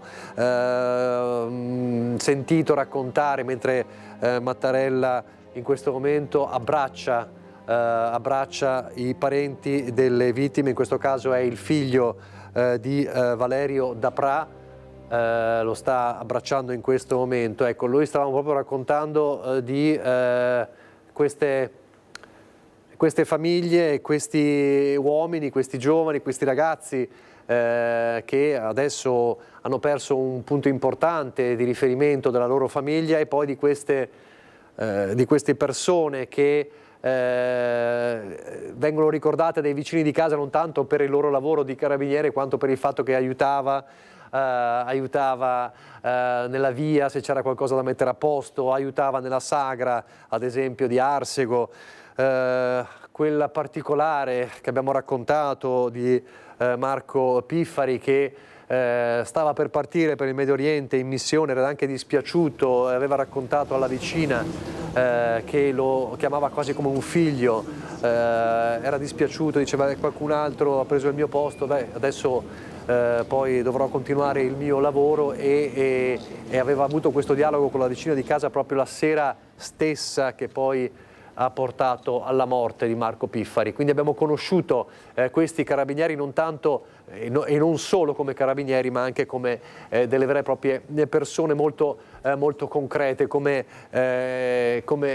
noi, insomma, ecco, perché alla fine poi lo diceva anche il ministro Crosetto, i carabinieri sono gente del popolo, sono gente come noi, li vediamo spesso, siamo spesso abituati a vederli come fossero distanti, in realtà sono persone come noi, e sono persone che hanno un lavoro importante e che spesso li mette a rischio. Allora, la Basilica di Santa Giustina è gremita al suo interno, stiamo per iniziare a vedere in diretta i funerali di Stato per le 3 vittime della strage di Casteldazzano, il Capo dello Stato Mattarella, al suo fianco i presidenti di Camera e Senato Ignazio La Russa e Lorenzo Fontana, il Ministro della Difesa Guido Crosetto, il Governatore Luca Zaia, la Premier Giorgia Meloni in prima fila.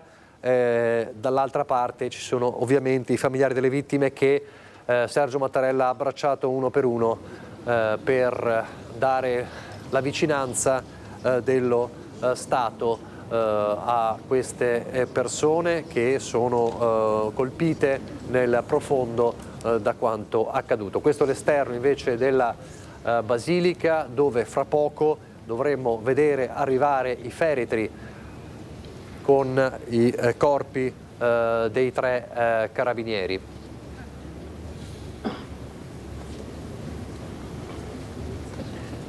Valentina, si muove qualcosa all'esterno mentre restiamo con le immagini all'interno? Ancora non si muove nulla, quindi stiamo cercando di osservare quelli che sono i movimenti al di là del sagrato di Santa Giustina, ma al momento insomma non si vedono ancora i 3 carro funebri che sono attesi e che sono partiti ormai qualche minuto fa dal comando provinciale di Via Rismondo, dove in queste ore c'è stata la Camera Ardente che ha visto la presenza di tantissimi cittadini padovani che hanno voluto rendere omaggio ai 3 carabinieri deceduti nella strage di Casteldazzano. Credo stiano arrivando anche gli ultimi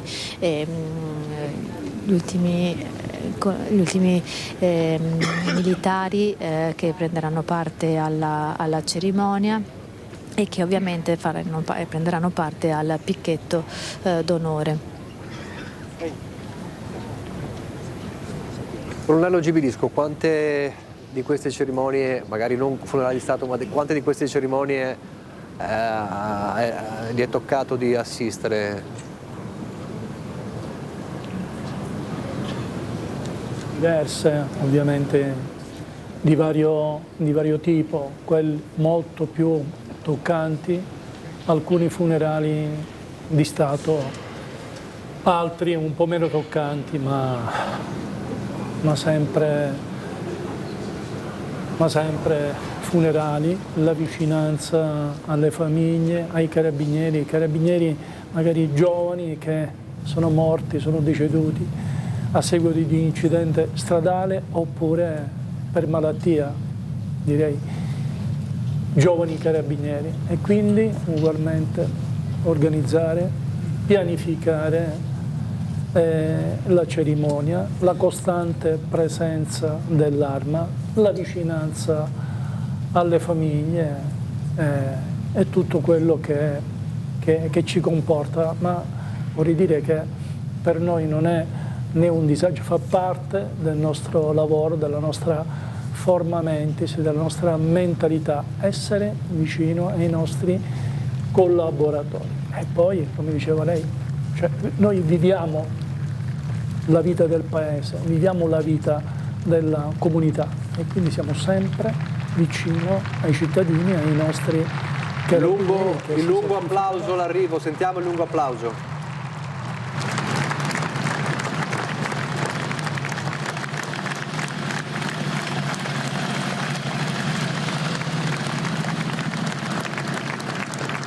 Guardia d'onore del Presidente della Repubblica,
Allora, adesso abbiamo sentito il lungo, commovente applauso della gente in piazza.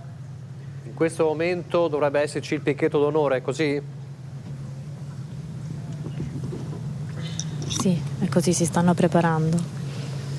Si stanno preparando perché tutti e tre i carro funebri si sono posizionati proprio come stavano facendo nelle prove questa mattina, e adesso i colleghi faranno uscire i feretri dalle auto. Il picchetto d'onore militarmente, 15:53 peraltro, in perfetto orario, insomma precisi fino al dettaglio. Eccoci.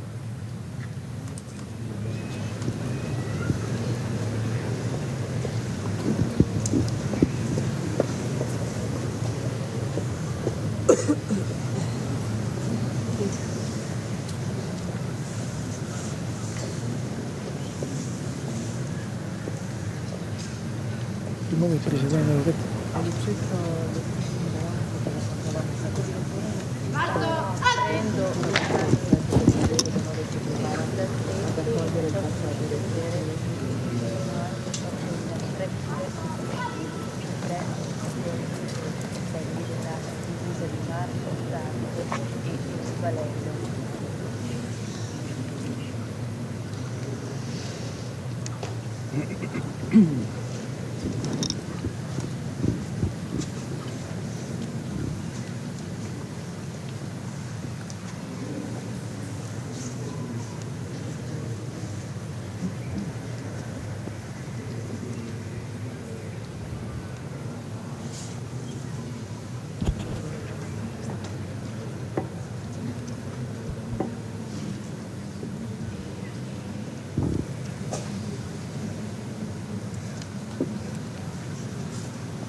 qui nella piazza silenziosa fino a pochi istanti fa, e questo di nuovo l'applauso che la piazza sta tributando ai tre carabinieri, con i loro feretri avvolti nel tricolore. E adesso in silenzio dimostriamo il picchetto d'onore.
Davide Bernardello. Le più alte cariche dello Stato in prima fila, a fianco a loro i familiari delle vittime che sono stati abbracciati uno ad uno da Sergio Mattarella. In particolare abbiamo visto Cristian, il figlio di Valerio Dapra, molto commosso ovviamente. E allora in questo momento, appena inizierà la cerimonia, vi racconteremo in diretta e lasceremo spazio ovviamente alla cerimonia nella sua interezza.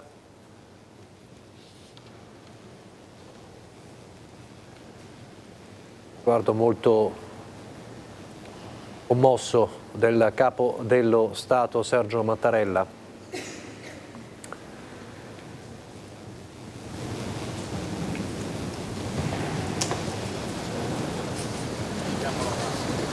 Fuori ancora i reparti schierati, corpi schierati che hanno partecipato al picchetto d'onore. Sono gli ultimi istanti prima della cerimonia funebre, i funerali di Stato, in questa giornata di lutto nazionale che ci accompagna da questa mattina. Il silenzio nelle scuole, quindi dai ragazzi più giovani delle scuole fino alle persone più anziane che abbiamo raccontato anche nelle interviste di questa mattina, tutti contriti, tutti in un grande abbraccio finale a questi tre carabinieri che certo sapevano i rischi che correvano nel loro mestiere, ma sono caduti davvero in una tragedia assurda, quella di Castel d'Azzano, e sono stati strappati all'affetto delle loro famiglie, lasciando ovviamente nel dolore davvero tutti noi. Allora lasciamo immagini con la cerimonia funebre che inizia in questo momento e noi ci rivediamo subito dopo.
Nel nome del Padre e del Figlio e dello Spirito Santo.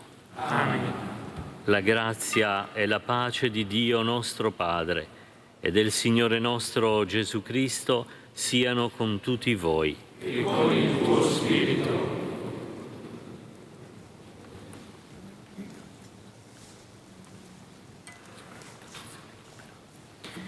Disponiamo il nostro cuore all'incontro con la misericordia di Dio e dell'amore del Signore, di cui abbiamo specialmente bisogno, sorgente di luce e di speranza, che ora con fiducia imploriamo ed invochiamo.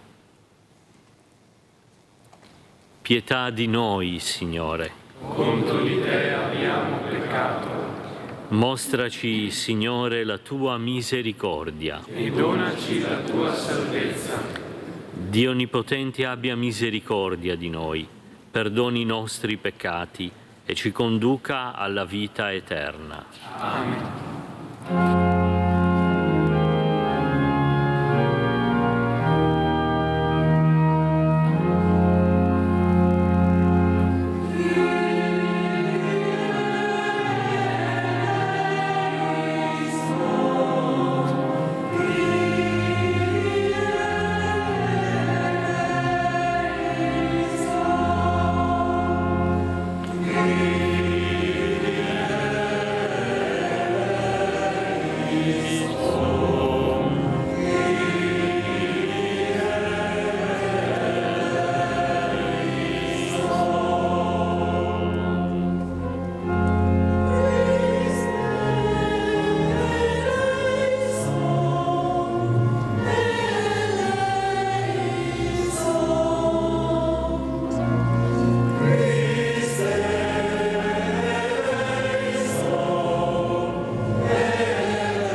Preghiamo.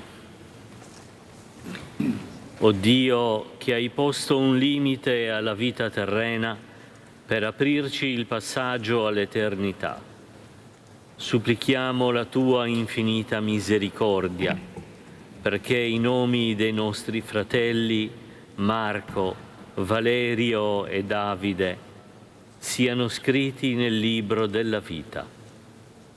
Per il nostro Signore Gesù Cristo, tuo Figlio che è Dio e vive e regna con te nell'unità dello Spirito Santo per tutti i secoli dei secoli. Amen.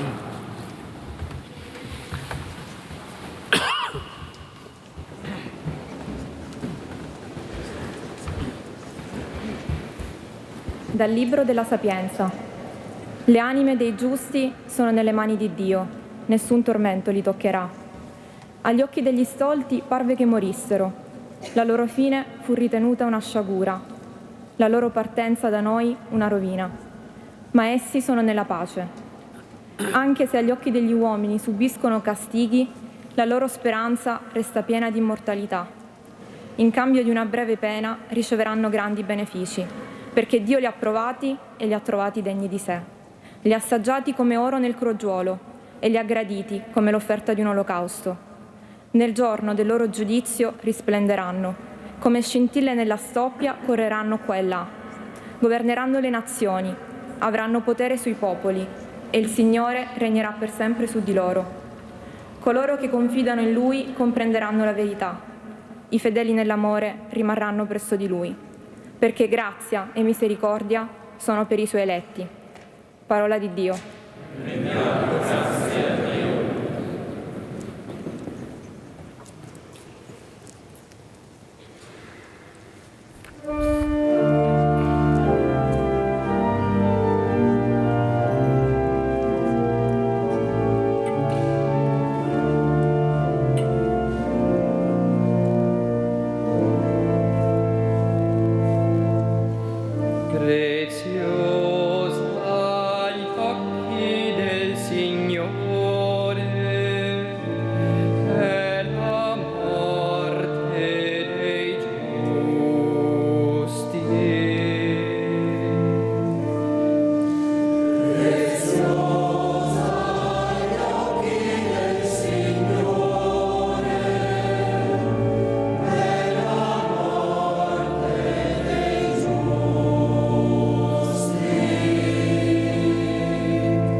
non ci tratta secondo i nostri peccati e non ci ripaga secondo le nostre colpe. Preziosa agli occhi del Signore è la morte dei giusti.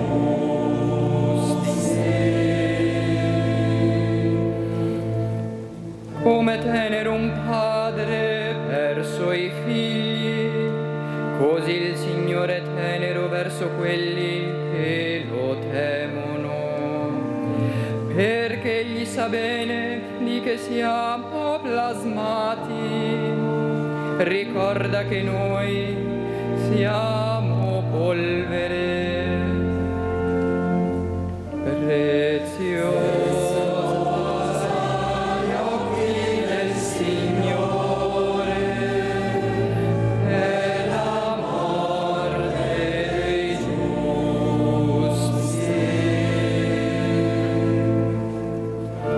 L'uomo come l'erba sono i suoi giorni, come un fiore di campo così egli fiorisce. Se un vento lo investe non è più, né più lo riconosce la sua dimora. Preziosa agli occhi del Signore è la morte dei giusti.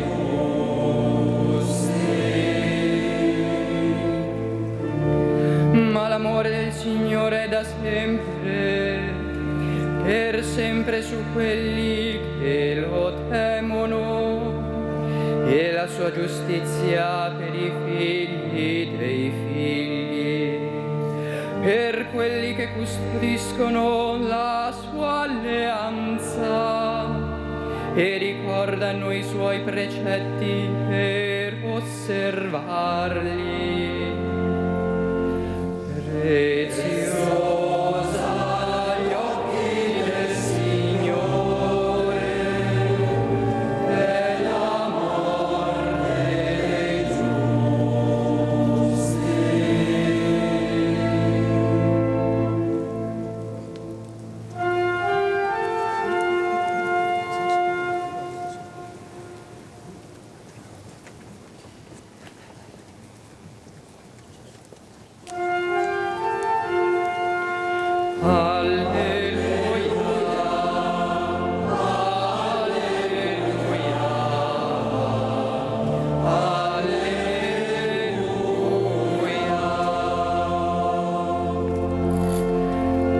Questa è la volontà di colui che mi ha mandato, che io non perda nulla di quanto egli mi ha dato, ma che lo risusciti nell'ultimo giorno.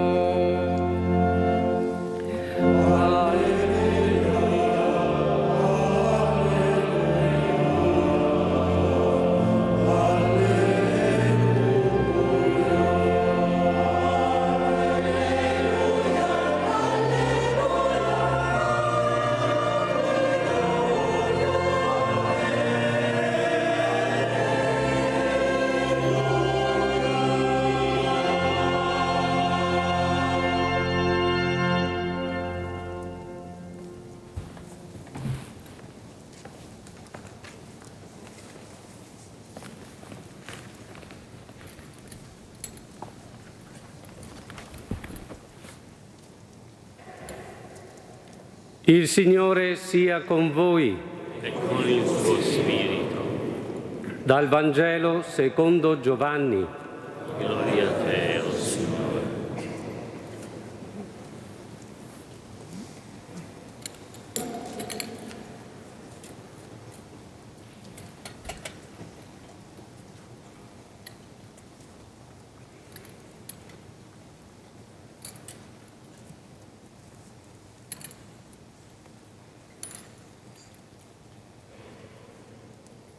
In quel tempo Gesù disse ai Suoi discepoli: non sia turbato il vostro cuore. Abbiate fede in Dio e abbiate fede anche in me. Nella casa del Padre mio, infatti, vi sono molte dimore. Se no, vi avrei mai detto: vado a prepararvi un posto. Quando sarò andato e vi avrò preparato un posto, verrò di nuovo e vi prenderò con me, perché dove sono io siate anche voi. E del luogo dove io vado conoscete la via. Gli disse Tommaso: Signore, non sappiamo dove vai, come possiamo conoscere la via? Gli disse Gesù: io sono la via, la verità, la vita. Nessuno viene al Padre se non per mezzo di me. Parola del Signore.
È una grande famiglia che questa sera si ritrova qui, nell'abbazia di Santa Giustina, per salutare Marco, Valerio e Davide.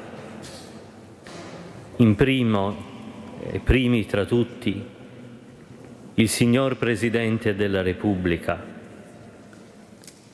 il signor Presidente del Senato, il signor Presidente della Camera, il signor Presidente del Consiglio dei Ministri, il signor Ministro della Difesa, il signor Presidente della Regione, il signor Capo di Stato Maggiore della Difesa, il signor Comandante Generale dell'Arma dei Carabinieri, al quale ci stringiamo nella sua persona la grande famiglia dell'Arma, il signor Sindaco, il signor Prefetto, insieme alle numerose autorità di governo civili e militari. Concelebriamo l'Eucaristia con i carissimi confratelli nell'Episcopato, le eccellenze reverendissime Monsignor Claudio Cipolla e Monsignor Domenico Pompili, con il reverendissimo Padre Abate di Santa Giustina, al quale come Chiesa castrense rivolgo la gratitudine per l'accoglienza per la celebrazione dell'Eucaristia. Ci stringiamo come famiglia a voi, cari familiari di Marco, di Valerio e di Davide, perché possiate sentire l'abbraccio di tutti e la preghiera unanime. Ci stringiamo a tutti coloro che sono stati dolorosamente coinvolti e feriti nel tragico evento. Da questa casa di preghiera un saluto carico di affetto, di vicinanza e di affidamento, sostenuto dall'intercessione materna di Maria, Vergine fedele. L'Evangelista Giovanni sottolinea che mentre Gesù celebra la Pasqua ci presenta uno dei momenti più duri e dolorosi vissuto dai suoi discepoli, il suo discorso di addio. È duro, dolorosamente e umanamente incomprensibile il drammatico evento nel quale hanno perso la vita Marco, Valerio e Davide, e il ferimento di tanti operatori in servizio per il bene comune. Anche noi nell'Eucaristia, mistero della Pasqua, ricerchiamo luce di consolazione, di fede e di speranza, quella luce che Gesù ha donato ai suoi discepoli nel Vangelo che oggi viene proclamato per noi. Dalla mensa della parola e dell'Eucaristia il Signore risorto continua a dirci, e in modo speciale a voi, carissimi familiari, non sia turbato il vostro cuore. Egli ci insegna a vivere così il trauma di un addio. Unisce al suo discorso di addio tutti i nostri addii e anche tutte quelle parole di addio che in presenza non è stato possibile pronunciare, ma che ora nella fede possiamo rivolgere, perché nella comunione dei santi noi siamo immessi in questo grande dialogo. Questa fede, mentre ho potuto incontrarvi nella camera ardente, ho potuto accogliere e così ora testimoniare dalle vostre labbra. La pagina evangelica ci riporta alla casa dell'ultima cena, dove anche Gesù sperimenta la tristezza del tradimento e della morte. Tutti sono tristi, percepiscono che qualcosa di terribile ha toccato la loro vita e questo dolore è la separazione segnata da violenza e scelte oscure verso colui che avevano seguito. Gesù si trova nello spazio dedicato all'amore, la casa, alle relazioni, al mutuo sostegno. Egli è con i discepoli nella sala di una casa destinata alla convivialità. In quella casa Gesù aveva spezzato il pane e lavato i piedi, compiendo il gesto sponsale dell'incontro tra Dio e l'uomo. In questo stesso luogo egli rivela però che Dio scende anche negli abissi della morte per redimerla con l'unica via che è l'amore. Parla così ai discepoli stravolti e sgomenti. Parlava ora, parla anche adesso. Gesù sperimenta l'abisso del male e dell'iniquità. Assapora il boccone amaro del serpente antico che oppose la creatura a Dio e le creature tra loro. È il mistero dell'iniquità che Gesù manifesta ai suoi, dicendo: colui che mangia il mio pane ha levato contro di me il suo calcagno. La casa comune è destinata per condividere il pane gli uni per gli altri e non gli uni contro gli altri. Gesù non nasconde il dolore lancinante e il lamento di un uomo ferito dal suo simile, da un amico in cui confidava. Redime così il dramma dell'uomo che da amico diventa aggressore del proprio fratello. Gesù così infonde la luce dell'amore nel mistero del male. Il gesto dell'alzare il calcagno è una tentazione nel cuore dell'uomo, è l'atto minaccioso di chi intende calpestare. Esso esprime l'impulso violento di chi eccita il proprio cavallo col tallone per fargli calpestare il proprio simile. Gesù ha toccato con mano cosa significhi rompere con violenza la convivialità umana. O Signore, in quest'ora, dona la luce della consolazione a coloro che hanno perduto gli affetti più cari, a coloro che hanno vissuto ore drammatiche e tormentate. Tu sai, Signore, che in questa notte di tenebra si scontrano incomprensione, dolore e persino la tentazione di essere refrattari al bene, alla bontà, alla mitezza. È il buio umano del discepolo di tutti i tempi. Ora, o Signore, insegna anche a noi a saper contrapporre all'intelligenza del male l'intelligenza dell'amore. Sempre più il nostro mondo è spezzato in ciò che ha di più profondamente umano, ossia la capacità di relazioni nelle quali gli esseri umani non si uniscono semplicemente per fare delle cose insieme, ma per celebrare la loro unità, il loro amore, la loro comune appartenenza, per celebrare nel quotidiano l'impegno per il bene comune. Questi nostri cari fratelli, proprio mentre celebravano il loro servizio per il bene comune, hanno sperimentato la convivialità del male. Il turbamento profondo che Gesù legge nel cuore dei discepoli è la paura dell'abbandono. Nei momenti soprattutto di dolore può capitare di sentire questa tentazione: Dio mi abbandona, Dio non è presente. Perché, Signore, non sei stato con noi in quest'ora drammatica?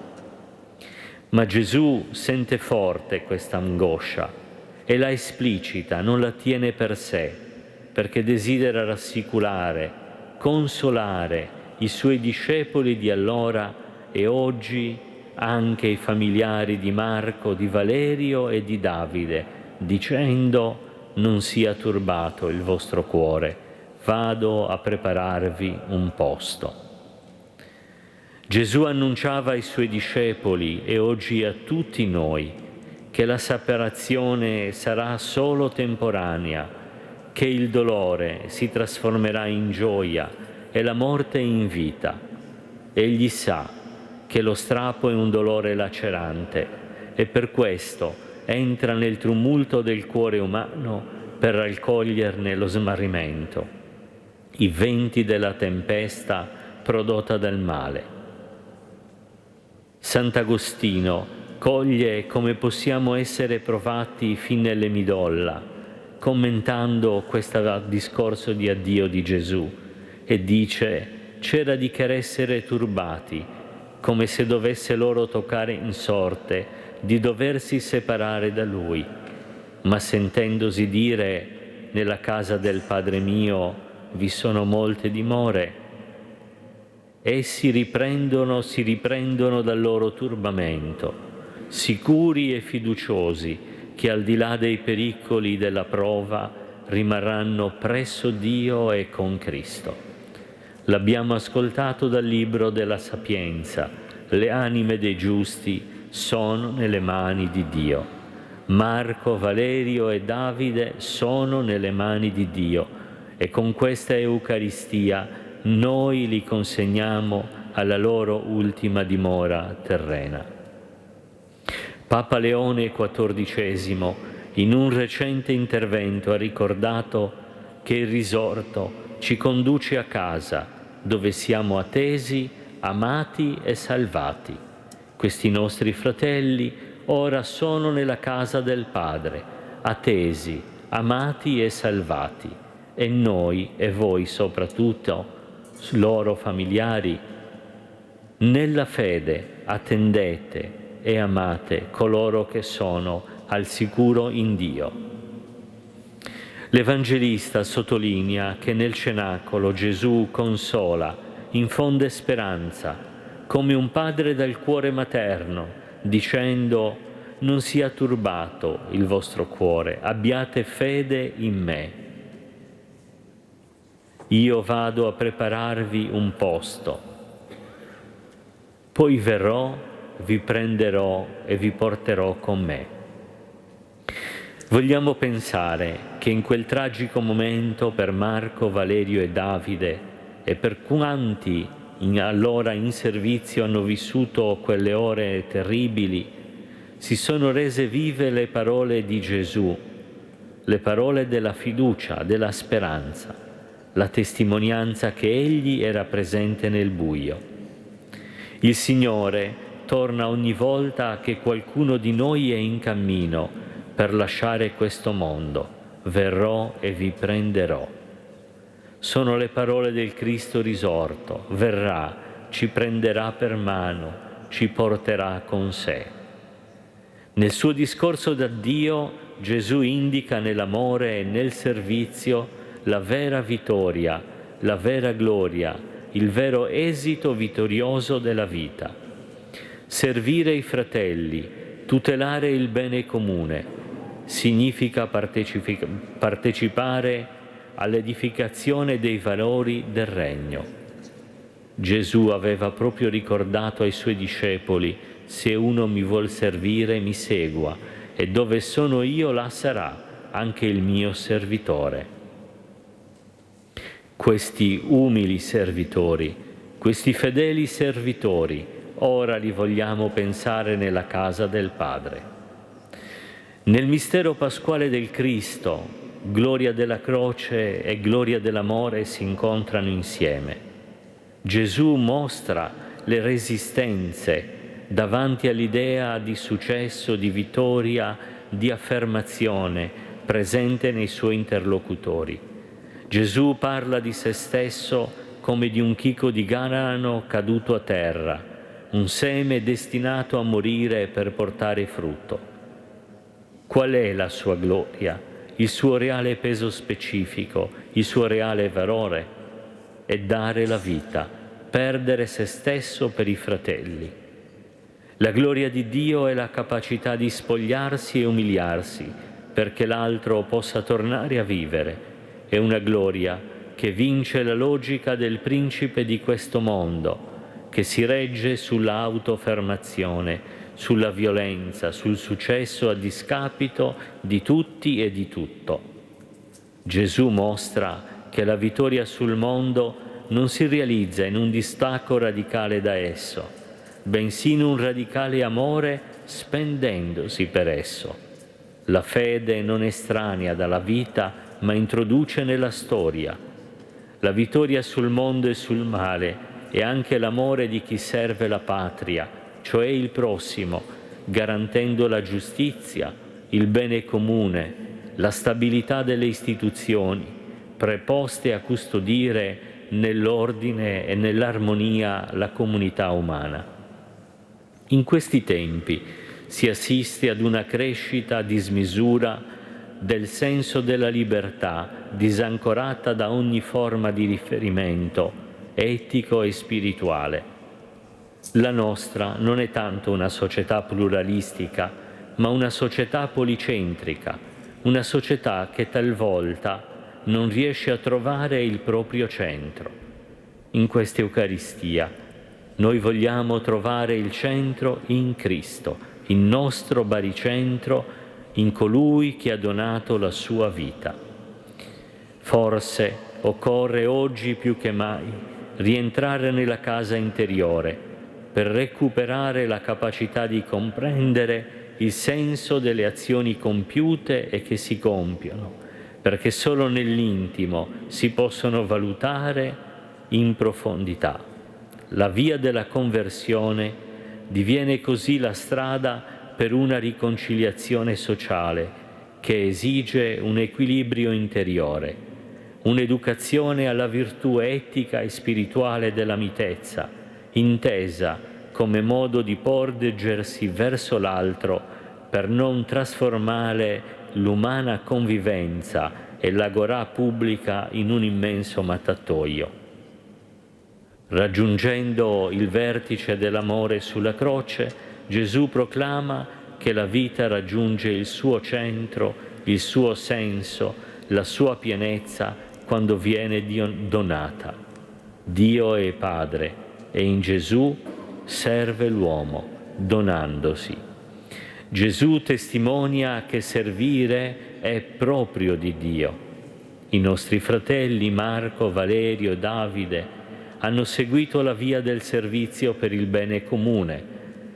Nel loro incontro con Cristo si saranno specchiati in Lui, vedendo così che il volto bello dell'umanità sta nel servire il prossimo, nel promuovere il bene che edifica. La casa del cenacolo, quando Gesù pronunciò il discorso da Dio, era piena di ferite, di deboli, di fragili, di tenebra e di morte. Da quell'atmosfera Gesù esce apparentemente sconfitto e chi lo seguiva sperimenta lo smarrimento e il tormento del dramma. Ma da quel luogo di morte Gesù irradiò la luce dell'amore, infuse la forza dell'amore totale, accese la luce della speranza, aprendo un nuovo orizzonte. Nella casa del Padre mio ci sono molti posti. Quando sarò andato e vi avrò preparato un posto, ritornerò e vi prenderò con me, perché dove sono io siate anche voi.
Fratelli e sorelle, sia che viviamo sia che moriamo, noi siamo del Signore. Rivolgiamo a Lui la nostra preghiera, perché di fronte al mistero della morte infonda in noi la beata speranza della risurrezione. Padre della vita, ascoltaci. Padre della vita, ascoltaci. Per Papa Leone XIV e i pastori della Chiesa, nella fede del Cristo risorto, siano pellegrini di speranza e che la loro vita promuovano sempre la dignità umana, nelle fragilità dell'uomo del nostro tempo. Preghiamo. Padre della vita, ascoltaci. Per quanti sono chiamati a governare la comunità civile, il Signore Dio nostro illumini la loro mente e il loro cuore a cercare il bene comune nella vera libertà e nella vera pace. Preghiamo. Padre della vita, ascoltaci. Per coloro che hanno servito la patria fino al sacrificio della vita e per quanti sono caduti nell'adempimento del loro dovere, il Signore li accolga nella pace dei giusti e la loro testimonianza aiuti a costruire una nuova civiltà in cui siano rispettati i diritti degli uomini e delle nazioni. Preghiamo. Padre della vita, ascoltaci.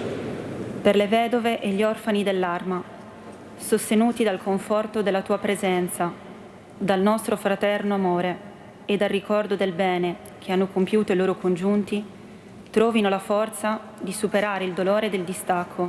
Preghiamo. Padre della vita, ascoltaci. Per i familiari, i parenti, gli amici e i colleghi di Marco, Valerio e Davide, la sofferenza presente si apre alla certezza che la morte non spezza i nostri vincoli di amore, perché tutti siamo uniti in Cristo. Preghiamo. Padre della vita, ascoltaci.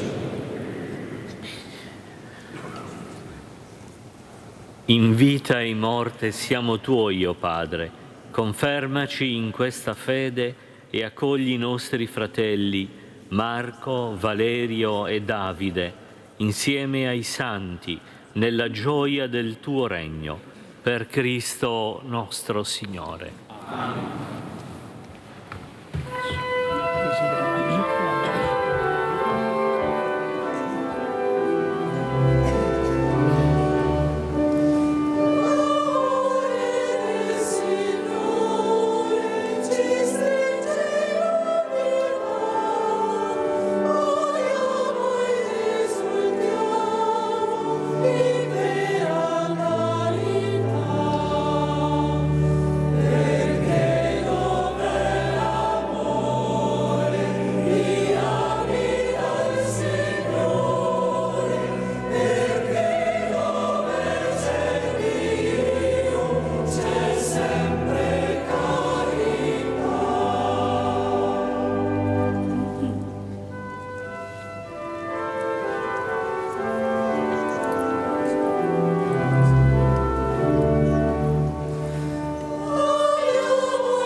Pregate, fratelli e sorelle, perché il sacrificio della Chiesa, in questa sosta che la rinfranca nel suo cammino verso la patria del cielo, sia gradito a Dio Padre Onnipotente. Il Signore riceva dalle mani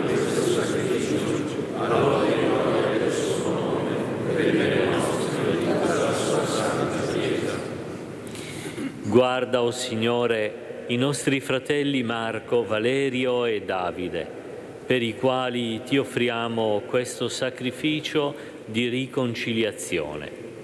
Se qualche macchia di peccato li ha contaminati e qualche umana fragilità li ha feriti, il tuo amore misericordioso li perdoni e li purifichi. Per Cristo nostro Signore. Amen.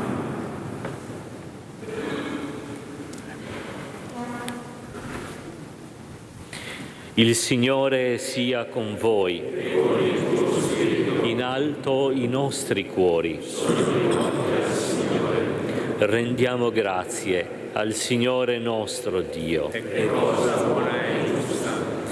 È veramente cosa buona e giusta, nostro dovere e fonte di salvezza, rendere grazie sempre e in ogni luogo a Te, Signore Padre Santo, Dio onnipotente ed eterno, per Cristo, Signore nostro. In Lui rifulge a noi la speranza della beata risurrezione e se ci rattrista la certezza di dover morire, ci consola la promessa dell'immortalità futura. Ai Tuoi fedeli, o Signore, la vita non è tolta ma trasformata e mentre si distrugge la dimora di questo esilio terreno, viene preparata un'abitazione eterna nel cielo. Per questo mistero di salvezza, uniti agli angeli e agli arcangeli, ai troni e alle dominazioni e alla moltitudine delle schiere celesti, cantiamo con voce incessante l'inno della Tua gloria.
Veramente santo sei tu, o Padre, ed è giusto che ogni creatura ti lodi. Per mezzo del tuo Figlio, il Signore nostro Gesù Cristo, nella potenza dello Spirito Santo, fai vivere e santifichi l'universo e continui a radunare intorno a te un popolo che dall'Oriente all'Occidente offra al tuo nome il sacrificio perfetto. Ti preghiamo umilmente. Santifica e consacra con il tuo Spirito i doni che ti abbiamo presentato, perché diventino il corpo e il sangue del tuo Figlio, il Signore nostro Gesù Cristo, che ci ha comandato di celebrare questi misteri. Egli, nella notte in cui veniva tradito, prese il pane, ti rese grazie con la preghiera di benedizione, lo spezzò, lo diede ai suoi discepoli e disse: prendete e mangiatene tutti, questo è il mio corpo, offerto in sacrificio per voi.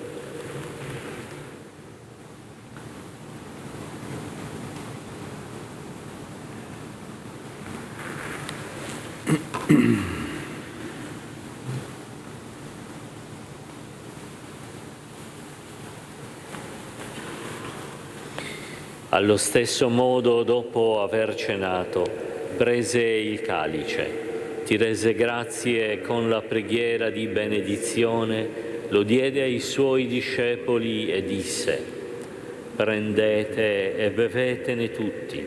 Questo è il calice del mio sangue per la nuova ed eterna alleanza, versato per voi e per tutti in remissione dei peccati. Fate questo in memoria di me.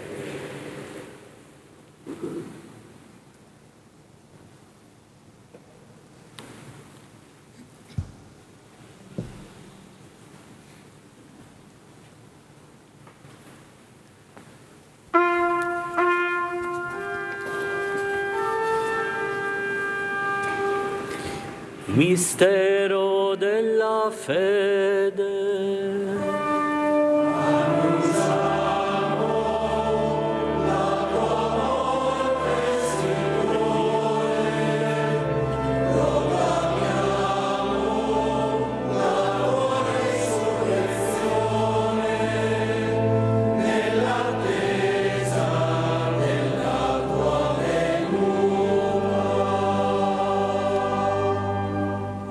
Celebrando il memoriale della passione redentrice del tuo Figlio, della sua mirabile risurrezione e ascensione al cielo, nell'attesa della sua venuta nella gloria, ti offriamo, o Padre, in rendimento di grazie, questo sacrificio vivo e santo.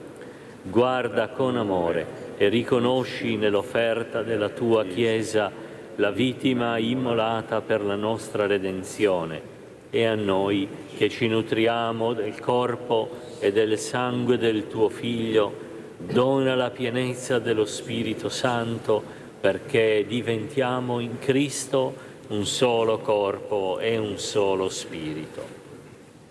Lo Spirito Santo faccia di noi un'offerta perenne a te gradita, perché possiamo ottenere il regno promesso con i tuoi eletti, con la Beata Maria, Vergine e Madre di Dio, San Giuseppe suo sposo, i tuoi santi apostoli, i gloriosi martiri, Santa Giustina e tutti i santi nostri intercessori presso di te. Ti preghiamo, Padre, questo sacrificio della nostra riconciliazione doni pace e salvezza al mondo intero. Conferma nella fede e nell'amore la tua Chiesa pellegrina sulla terra.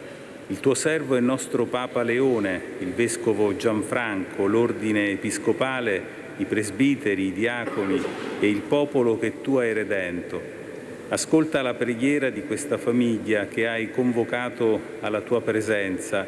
Ricongiungi a te, Padre misericordioso, tutti i tuoi figli ovunque dispersi.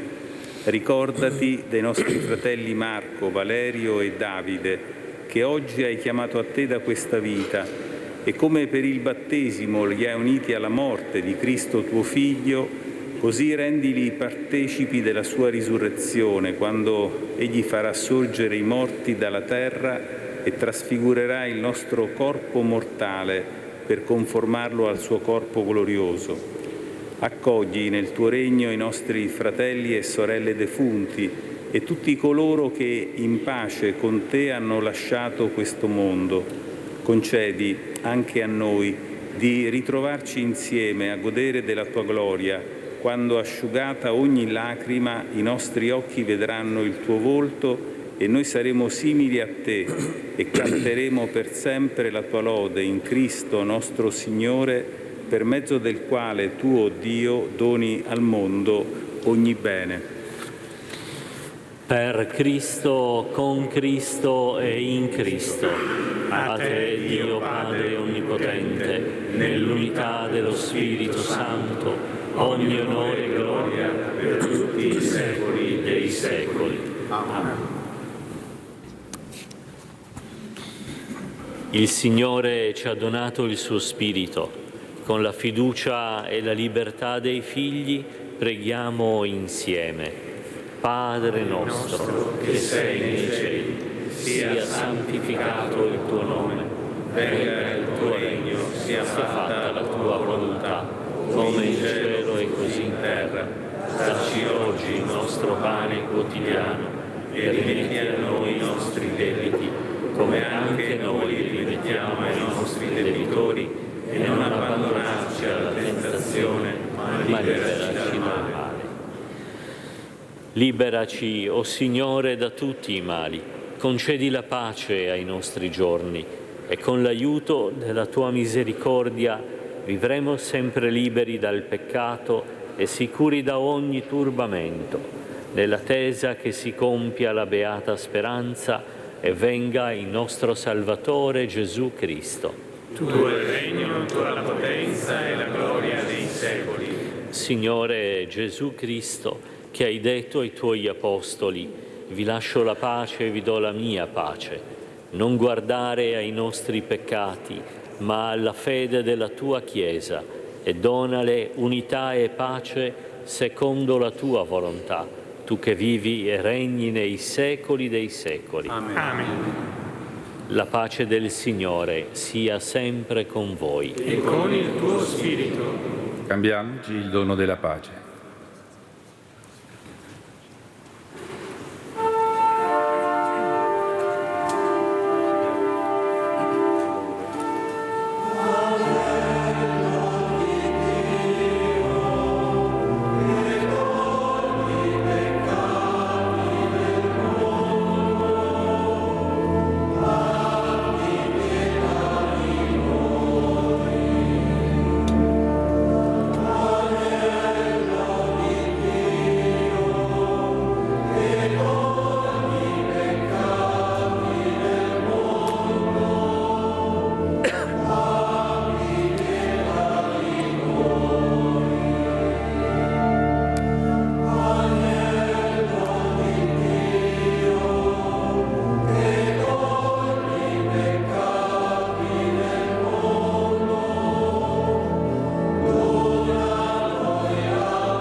Ecco l'agnello di Dio, ecco colui che toglie i peccati del mondo. Beati gli invitati alla cena dell'agnello. O Signore, non sono degno di partecipare alla tua mensa, ma di soltanto una parola e io sarò salvato.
preghiamo.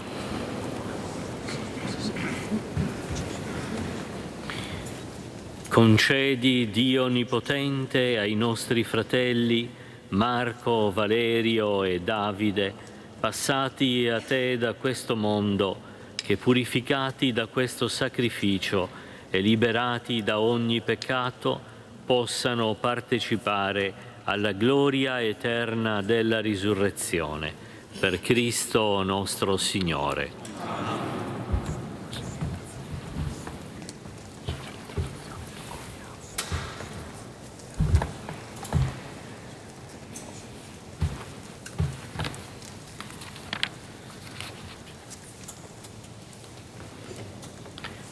Consapevoli che pensieri e le vie del Signore non sono sempre per noi pienamente comprensibili, affidiamo a Dio, Padre della misericordia, i nostri fratelli Marco, Valerio e Davide, che in modo inaspettato la morte ha strappato all'affetto dei loro cari.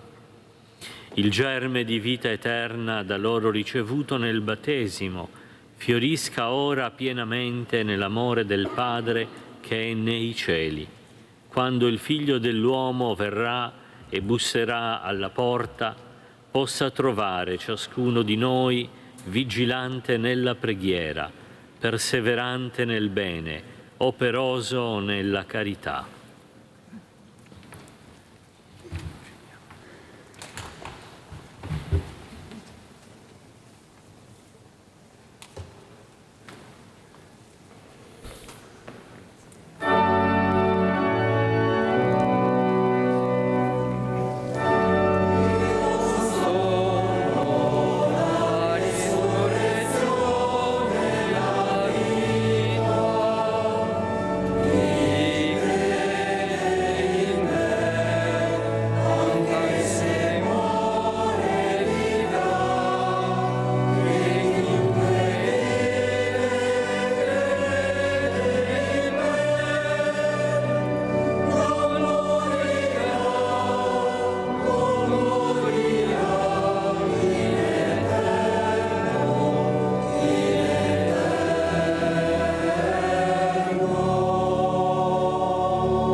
Benedetto il Signore Dio di Israele, perché ha visitato e redento il suo popolo e ha suscitato per noi una salvezza potente nella casa di Davide, suo servo.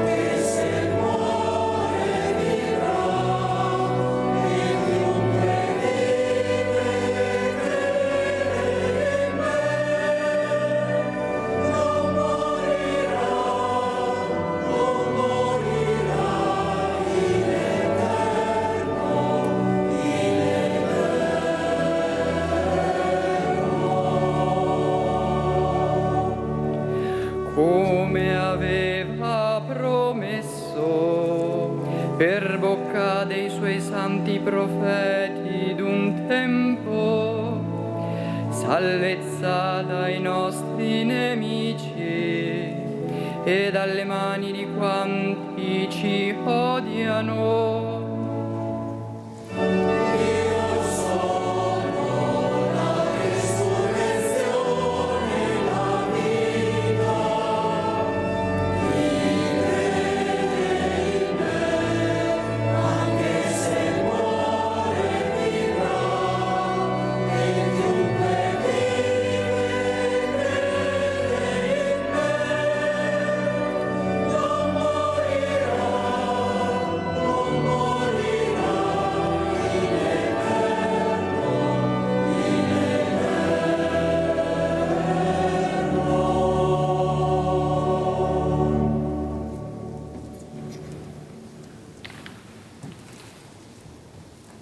Nelle tue mani, Padre clementissimo, consegniamo l'anima dei nostri fratelli Marco, Valerio e Davide, confortati dalla sicura speranza che insieme a tutti i defunti in Cristo con Lui risorgeranno nell'ultimo giorno. Ti rendiamo grazie, o Signore, per tutti i benefici che hai donato ai Tuoi servi in questa vita, segno della Tua bontà verso di noi e della comunione dei santi in Cristo. Nella Tua misericordia senza limiti, ascolta, Signore, le nostre preghiere, apri loro le porte del paradiso e a noi, che restiamo qua giù, dona di consolarci a vicenda con le parole della fede, fino al giorno in cui saremo tutti riuniti in Cristo e potremo così vivere sempre con Te e con i nostri fratelli. Per Cristo nostro Signore. Amen.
Al signor Presidente della Repubblica,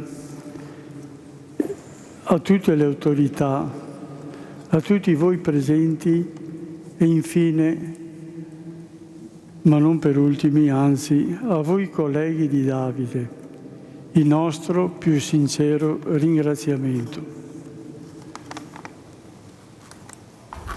Davide, non ricordo l'ultima volta che ti ho preso in braccio e non sapevo che fosse l'ultima volta. Il tempo poi è passato, sei diventato quello che più desideravi, un carabiniere d'Italia. Prendo a prestito alcune frasi sentite in questi giorni. Davide, hai potuto realizzare uno dei tuoi più grandi amori nella tua vita oltre a Marica. Il tuo lavoro, diventare carabiniere d'Italia.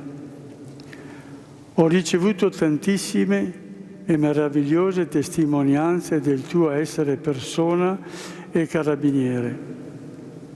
Per noi e mia moglie, tua mamma, un figlio meraviglioso e un fratello speciale per Filippo.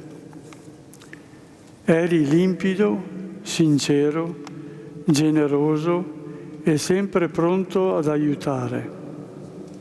Un tuo collega ci ha scritto: sei un'anima gentile di quelle che non si trovano più.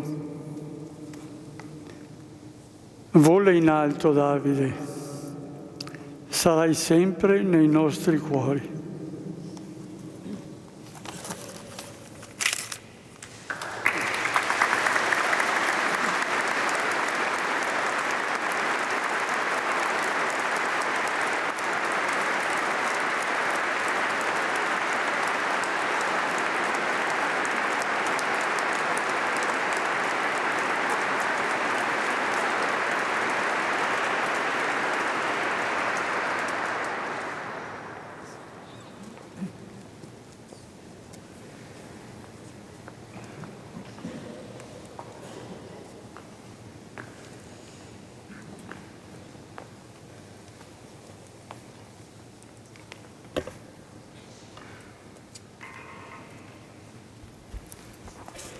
Oggi sono qui non solo come figlio,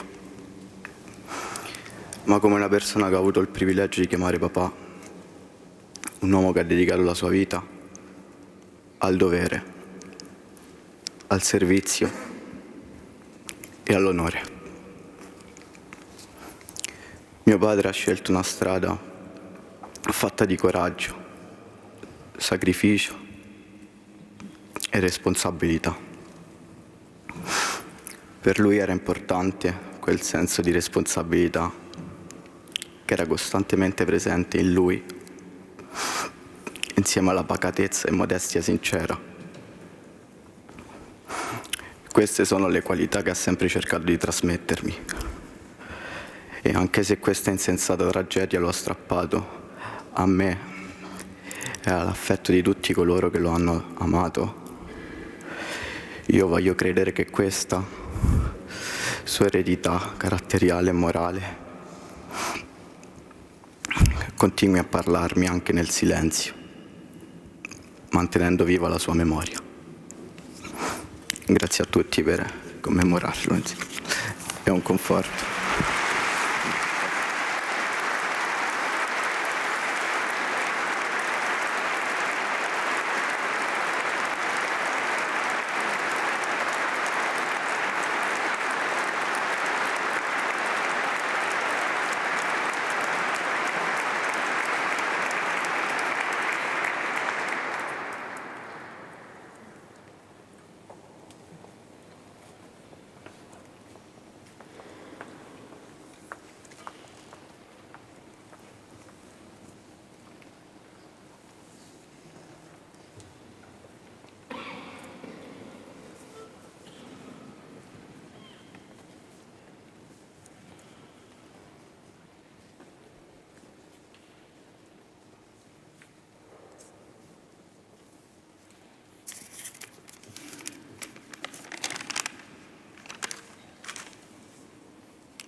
Oggi siamo qui a celebrare i funerali dei nostri cari, grati della presenza del Capo dello Stato, del Presidente di Senato e Camera, del Capo di Governo, del Ministro della Difesa, del Capo di Stato Maggiore delle Forze Armate, del Comandante Generale dei Carabinieri e ancora tra le più importanti cariche dello Stato, civili, militari e religiose.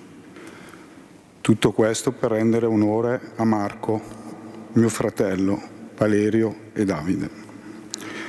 3 carabinieri che hanno dato la vita in nome della giustizia, per senso del dovere e di appartenenza.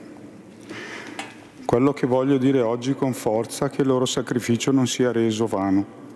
Faccio appello a tutti affinché episodi simili non debbano più accadere. Chiedo a tutti di stringerci ai nostri militari, che operano costantemente in Italia e all'estero, rendendo le nostre vite libere, più serene e sicure. A voi carabinieri un grazie particolare per quello che fate tutti i giorni, con spirito di sacrificio vostro e delle vostre famiglie. Ancora una volta in questi giorni avete dato dimostrazioni importanti anche a noi familiari.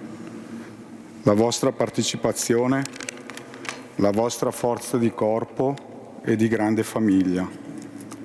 Grazie a mio fratello ne faccio parte anch'io, ora più di prima. Spogliati della vostra vita terrena, un particolare riconoscimento va a Marco, Valerio e Davide.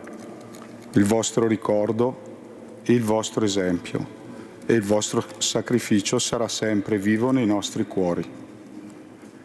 Anche da lassù, come una stella cometa, illuminate e preservate il nostro cammino.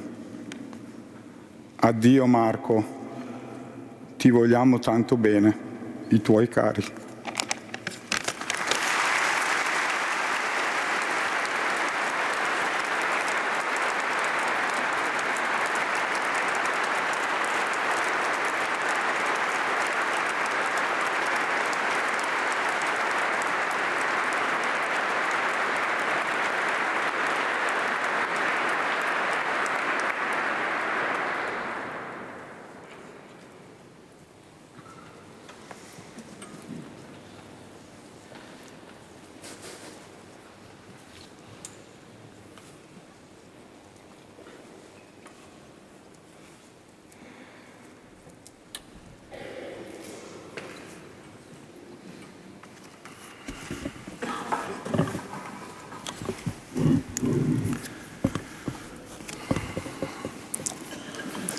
Ci sono giorni che nessuno di noi vorrebbe vivere.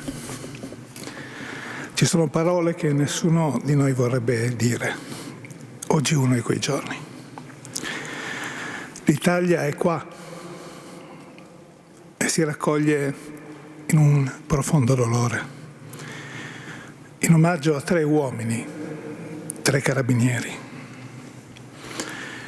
Il sottotenente Marco Pifferi, il maresciallo Valerio Dapra, l'appuntato scelto Davide Bernadello. 3 carabinieri,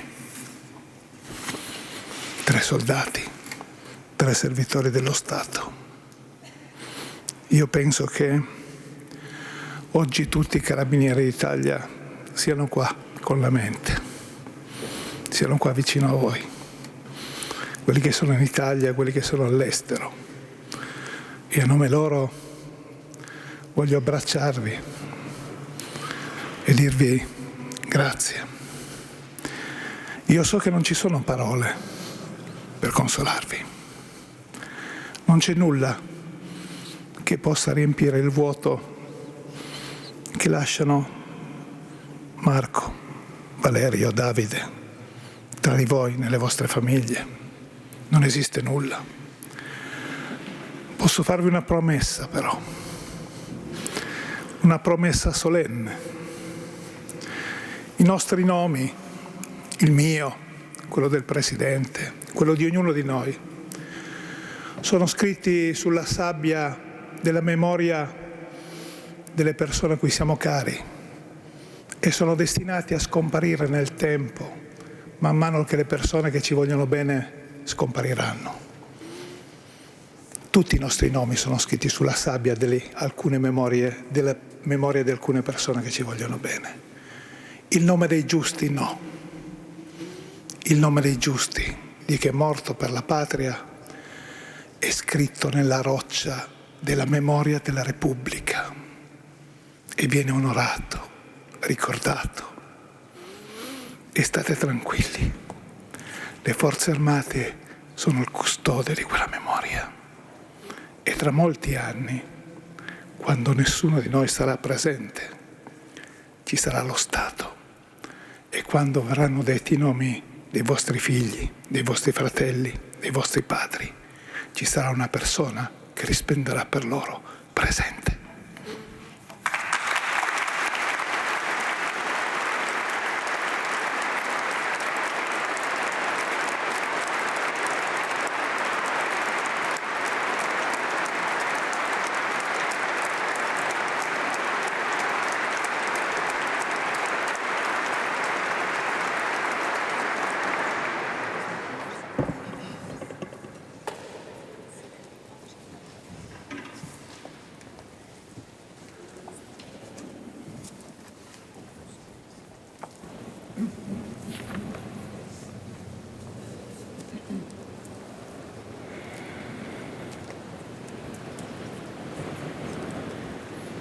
Preghiera del Carabiniere. Dolcissima e gloriosissima Madre di Dio e nostra, noi, Carabinieri d'Italia, a te eleviamo reverente il pensiero, fiduciosa la preghiera e fervido il cuore. Tu, che le nostre legioni invocano, confortatrice e protettrice, con il titolo di Virgo Fidelis, tu, accogli ogni nostro proposito di bene e fanne vigore e luce per la patria nostra. Tu accompagna la nostra vigilanza, tu consiglia il nostro dire, tu anima la nostra azione, tu sostenta il nostro sacrificio, tu infiamma la devozione nostra e da un capo all'altro d'Italia suscita in ognuno di noi l'entusiasmo di testimoniare con la fedeltà fino alla morte l'amore a Dio e ai fratelli italiani. Amen.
Il Signore sia con voi.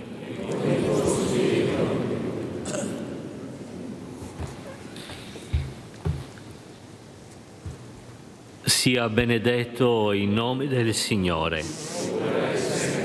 Il nostro aiuto è nel nome del Signore. Vi benedica Dio Onnipotente, Padre e Figlio e Spirito Santo. Benediciamo il Signore. Rendiamo grazie a Dio.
Allora si sta concludendo in questi istanti la celebrazione presieduta dal Monsignor Gianfranco Saba, ordinario militare per l'Italia. Ha concelebrato con il Vescovo di Padova, il Monsignor Claudio Cipolla, e il Vescovo di Verona, Monsignor Domenico Pompili.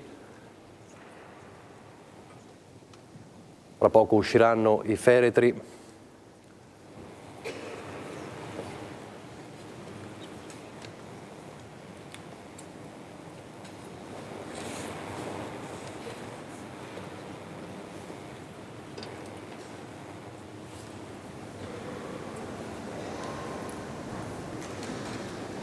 L'abbraccio dell'ordinario militare per l'Italia ai familiari di questa celebrazione intensa, intensissima. Resteranno tante cose, resteranno tante immagini e tante parole.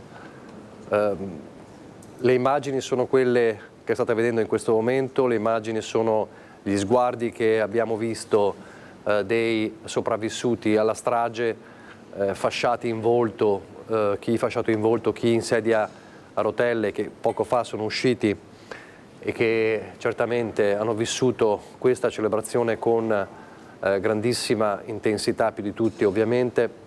Le immagini sono quelle delle lacrime dei familiari, lo sguardo fisso del Capo dello Stato Sergio Mattarella. Le parole sono quelle pronunciate dai parenti delle vittime, Freddy Bernardello, il papà di Davide, poi il figlio di Valerio Dapra, Christian Dapra, che ha parlato dell'eredità morale di suo papà, e poi di Andrea Piffari, il fratello di Marco, che si è rivolto anche a tutti i carabinieri in servizio nelle parti del mondo dove si cerca di mantenere ovviamente la sicurezza di noi tutti. Le parole sono quelle commosse, rotte dall'emozione del ministro Guido Crosetto, che ha parlato a nome del governo, il ministro della difesa, e ha detto: il vostro nome è il nome dei giusti, e il nome dei giusti è scritto nella roccia, non si disperde nella sabbia come quello di tutti noi, e quindi i nomi di Marco Piffari, Valerio Dapra, Davide Bernardello resteranno nella memoria, perché verranno sempre ricordati. E poi le parole dell'ordinario militare per l'Italia di Monsignor Gianfranco Saba, che nell'omelia, dopo aver citato ovviamente il passo del Vangelo, ha detto una cosa molto importante: la vittoria sul mondo e sul male è anche l'amore di chi serve la patria, cioè il prossimo, garantendo la giustizia, il bene comune, la stabilità delle istituzioni preposte a custodire nell'ordine e nell'armonia la comunità umana. In questi tempi, ha detto Monsignor Saba, si assiste a una crescita a dismisura del senso della libertà, disancorata da ogni forma di riferimento. La nostra non è tanto una società pluralistica, ma una società policentrica, una società che non sempre riesce a trovare il proprio centro, e occorre, oggi più che mai, rientrare nella casa interiore per recuperare la capacità di comprendere il senso delle azioni compiute e che si compiono, perché solo nell'intimo si possono valutare e giudicare.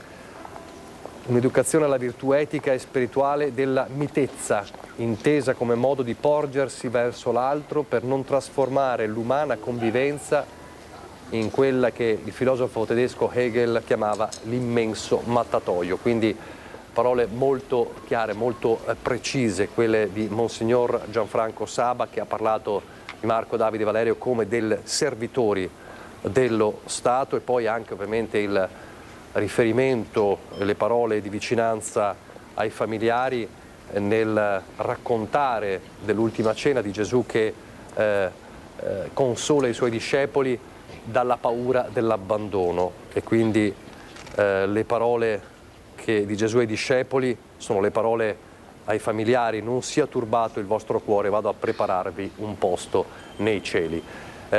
Queste sono alcune delle parole ovviamente che abbiamo visto e sentito in questa intensa cerimonia, che ora volge al termine. ora volge al termine e fra poco vedremo se la Premier Giorgia Meloni o il Capo dello Stato Mattarella si fermeranno per parlare, oppure se avranno affidato al Ministro Crosetto, al Ministro della Difesa, diciamo, le parole di oggi per quanto riguarda lo Stato. Stanno uscendo lentamente con il tricolore le bare e i feretri. I nostri inviati sono all'esterno della chiesa della Basilica di Santa Giustina. L'emozione che abbiamo vissuto è stata intensa, immagino ancora di più per lei, colonnello, scusi, Gibilisco, perché davvero parole che la toccano ancora di più.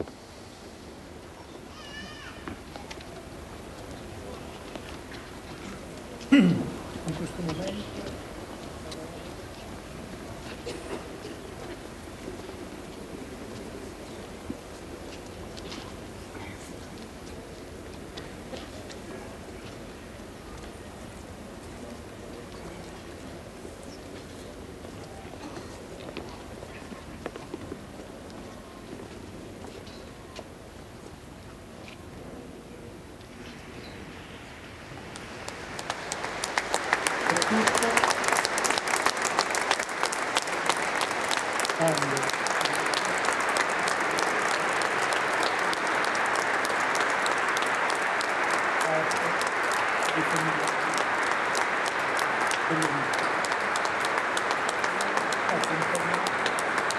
dei rispettivi comandanti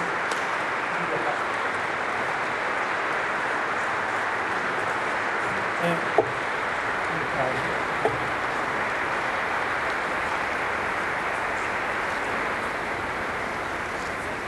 per lasciato al campo.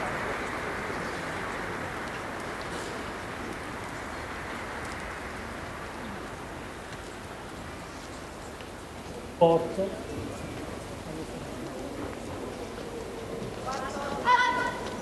affetti. Abbiamo sentito l'applauso interno alla Basilica di Santa Giustina, adesso vediamo soltanto l'uscita dei feretri per l'ultimo omaggio in la piazza antistante la Basilica. Questo momento in un silenzio che racconta molto, è il silenzio, l'omaggio di tutta l'Italia, in questo momento davvero di tutta l'Italia, a 3 carabinieri il cui nome, ha detto il ministro Crosetto, rimarrà scolpito nella roccia, perché il nome dei giusti resta scolpito nella roccia. L'applauso della piazza, l'applauso di Padova, che diventa l'applauso dell'Italia.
Capo dello Stato Sergio Mattarella sta scendendo in questo momento i gradini della Basilica di Santa Giustina. A pochi metri da lui i feretri avvolti nella bandiera tricolore.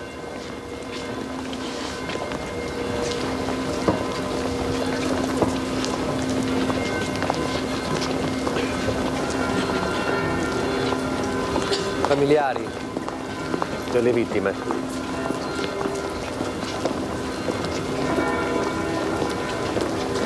Abbiamo vissuto con particolare emozione anche le immagini durante la cerimonia di quella mano stretta tra Christian, il figlio di Valerio Dapra, e mamma Sara. E le parole di Christian rotte dell'emozione. Christian Dapra, che in questi giorni ha fatto sapere di avere questa volontà di arruolarsi per rendere orgoglioso il papà. E poi ci sono i colleghi, come vedete, alcuni dei quali feriti, che sicuramente hanno vissuto una giornata ulteriormente particolare, perché colonnello, come dicevamo prima durante una pausa, avranno pensato potevo essere io dentro quella bara.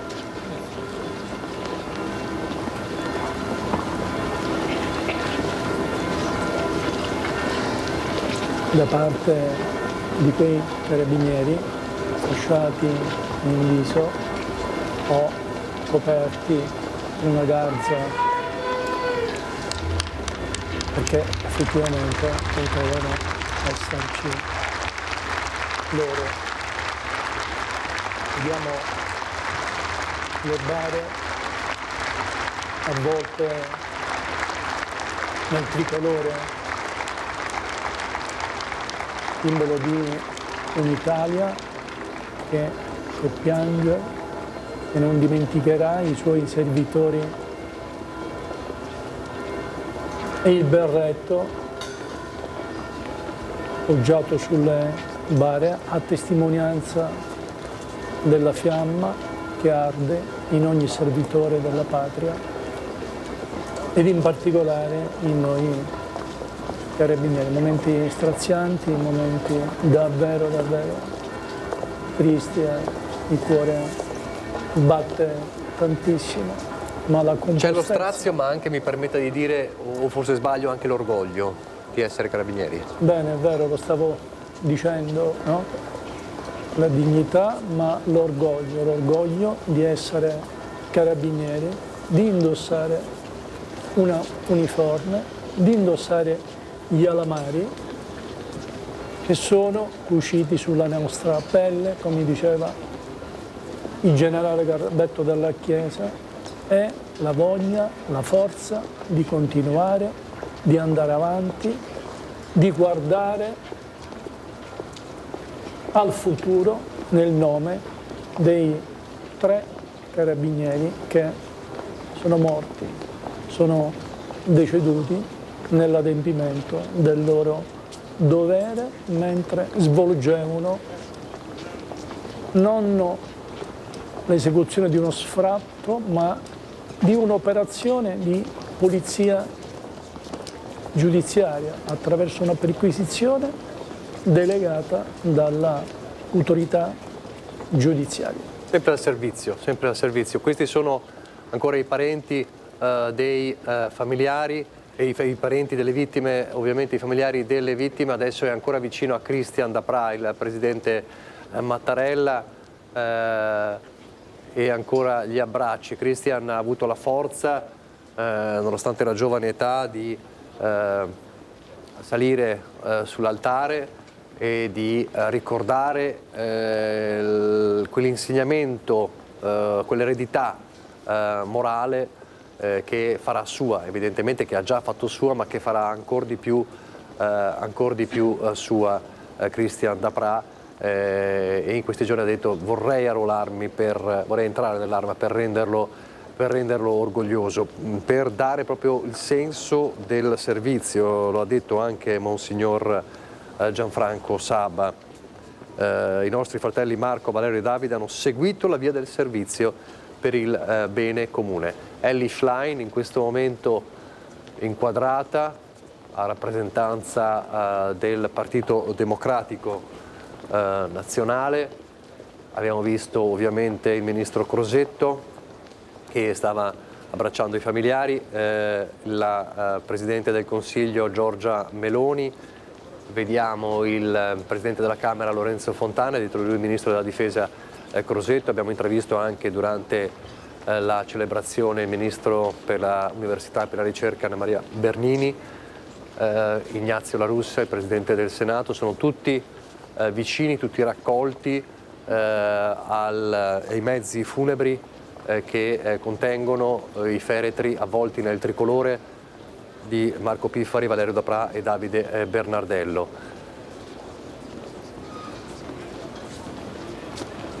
Valentina, non so se riesci a sentirmi.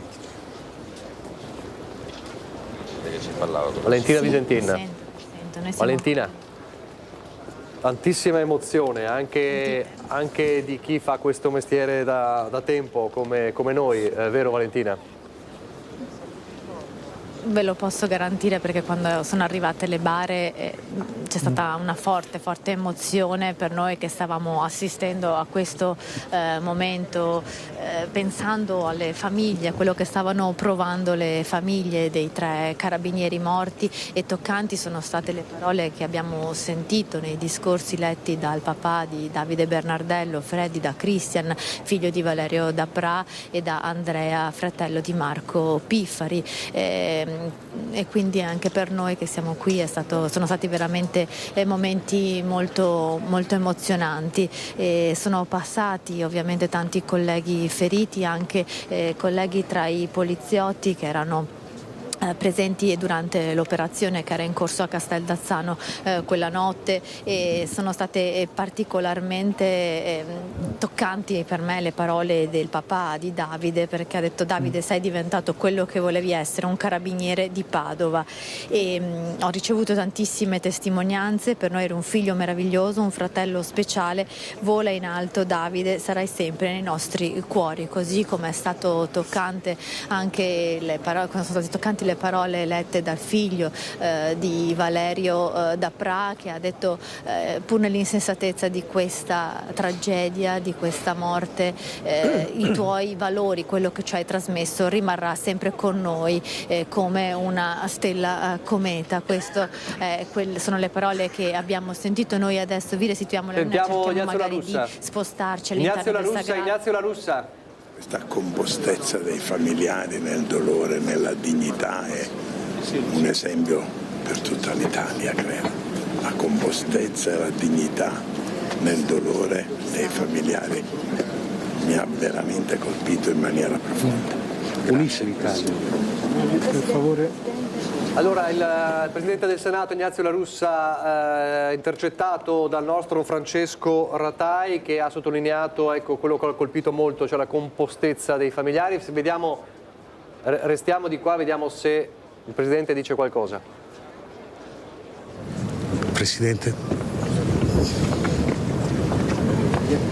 Il Presidente non si è fermato, vediamo se si ferma la Premier Giorgia Meloni. Restiamo su Francesco, che è il più vicino, credo, in questo momento alle autorità, o comunque chi è il più vicino alle autorità, alle massime cariche dello Stato, per capire.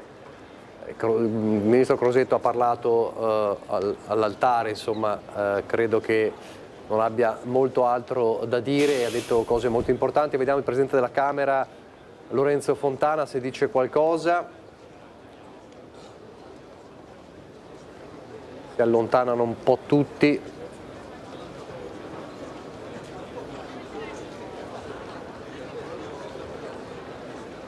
C'è anche questo, Colonnello, mentre aspettiamo di capire se qualcun altro si ferma ai nostri microfoni.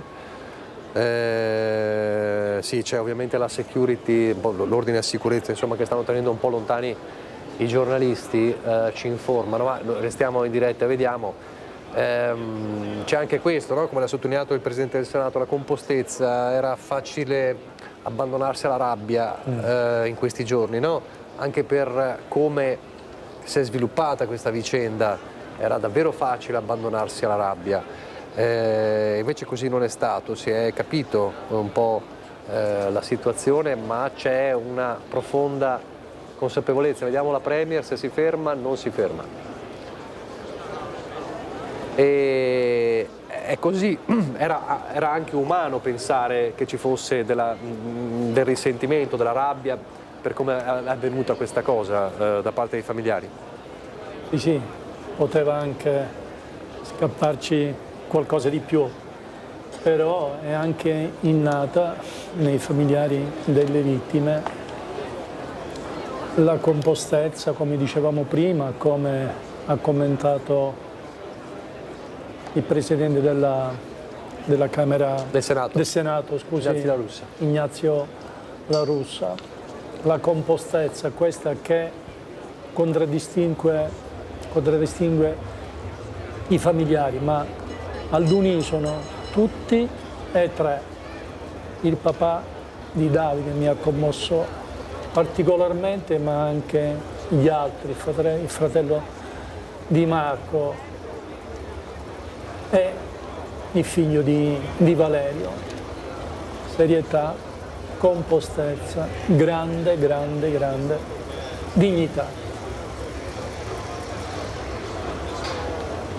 Si allontanano in questo momento le autorità, a partire dal Capo dello Stato Sergio Mattarella, seguito poi dal Presidente del Consiglio Giorgia Meloni. Il nostro Francesco Ratai è riuscito qualche istante fa a catturare qualche impressione del Presidente del Senato Ignazio La Russa, abbiamo commentato in questo momento.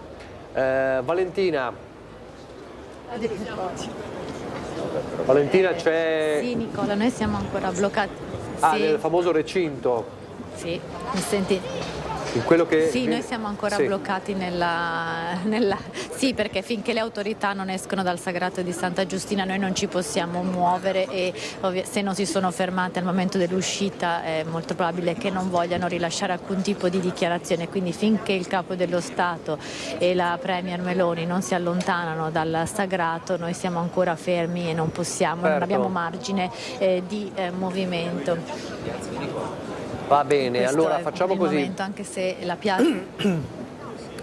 Vorrei capire se i ministri se ne stanno andando in questo momento, se ne stanno andando tutti, immagino. Chiedo qualche input a Francesco Ratai o anche a Marta Zatta. Diciamo il governo se ne sta andando in questo momento, i rappresentanti del governo, vedo le auto che se ne stanno andando, sì. Forse Marta si avvicina, vediamo. Credo che sia difficile riuscire a bloccare l'auto, Marta, non lo so se riuscirai. No. No, è impossibile.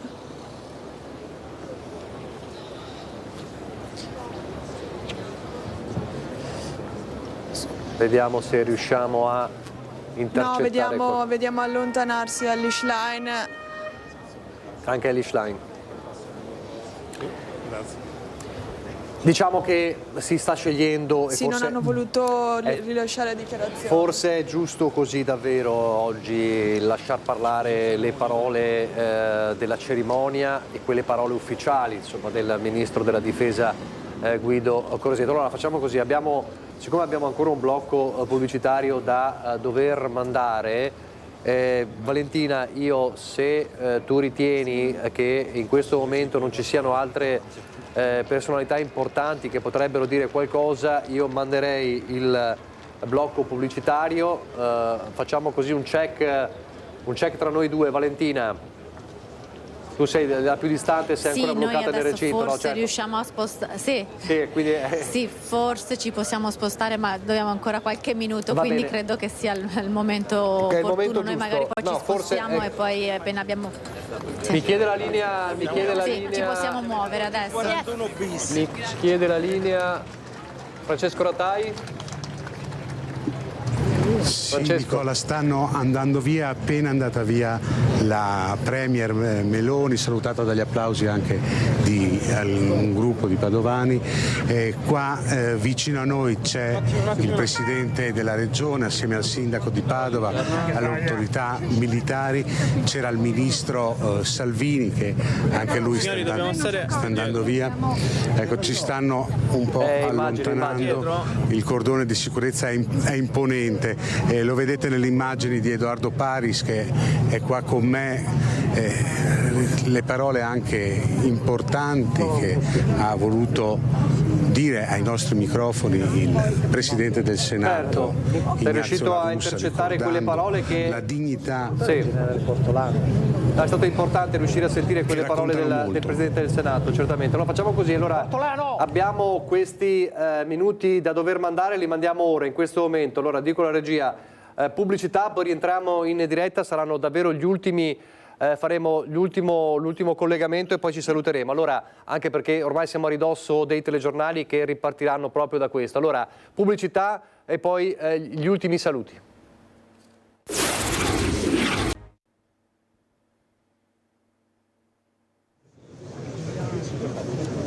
Allora siamo di nuovo in diretta, gli ultimissimi minuti, ho davvero pochissimo tempo. Valentina Visentin, intanto ci rivedremo fra pochissimo nel telegiornale del Veneto. 2000 persone in Basilica e 1000 nel Sagrato, 3000 persone in tutto, è così dice l'ANSA, più o meno. Sì, è così, i numeri sono questi, 1200 all'interno della Basilica e migliaia all'esterno della Basilica. Noi adesso siamo vicino ai feretri dei 3 militari e si è appena avvicinato a noi, ma ha preferito non parlare il generale di Corpo d'Armata, il comandante dell'Arma dei Carabinieri Salvatore Luongo, che ha detto: comprendete il momento, non riesco a parlare, c'è troppa commozione, e si sta intrattenendo in questi minuti con i familiari dei 3 carabinieri morti. Allora, ricordiamo i loro nomi perché sì, voglio solo ricordare i nomi dei 3 carabinieri: il sottotenente Marco Pifferi, il maresciallo Valerio Dapra e l'appuntato Davide Bernardello. Il generale Longo ha preferito restare con loro in questo momento, scambiare qualche parola con i familiari, e ci ha chiesto insomma di comprendere la sua forte emozione per la perdita dei 3 Valentina, ti devo riprendere la linea perché devo salutare e dopo c'è il telegiornale. Tanto il telegiornale del Veneto riparte fra pochi minuti proprio con te dalla piazzale antistante la Basilica di Santa Giustina. Consentitemi di ringraziare tutta la squadra che ha realizzato questa lunga maratona che è iniziata di fatto alle 12 per raccontare questa giornata.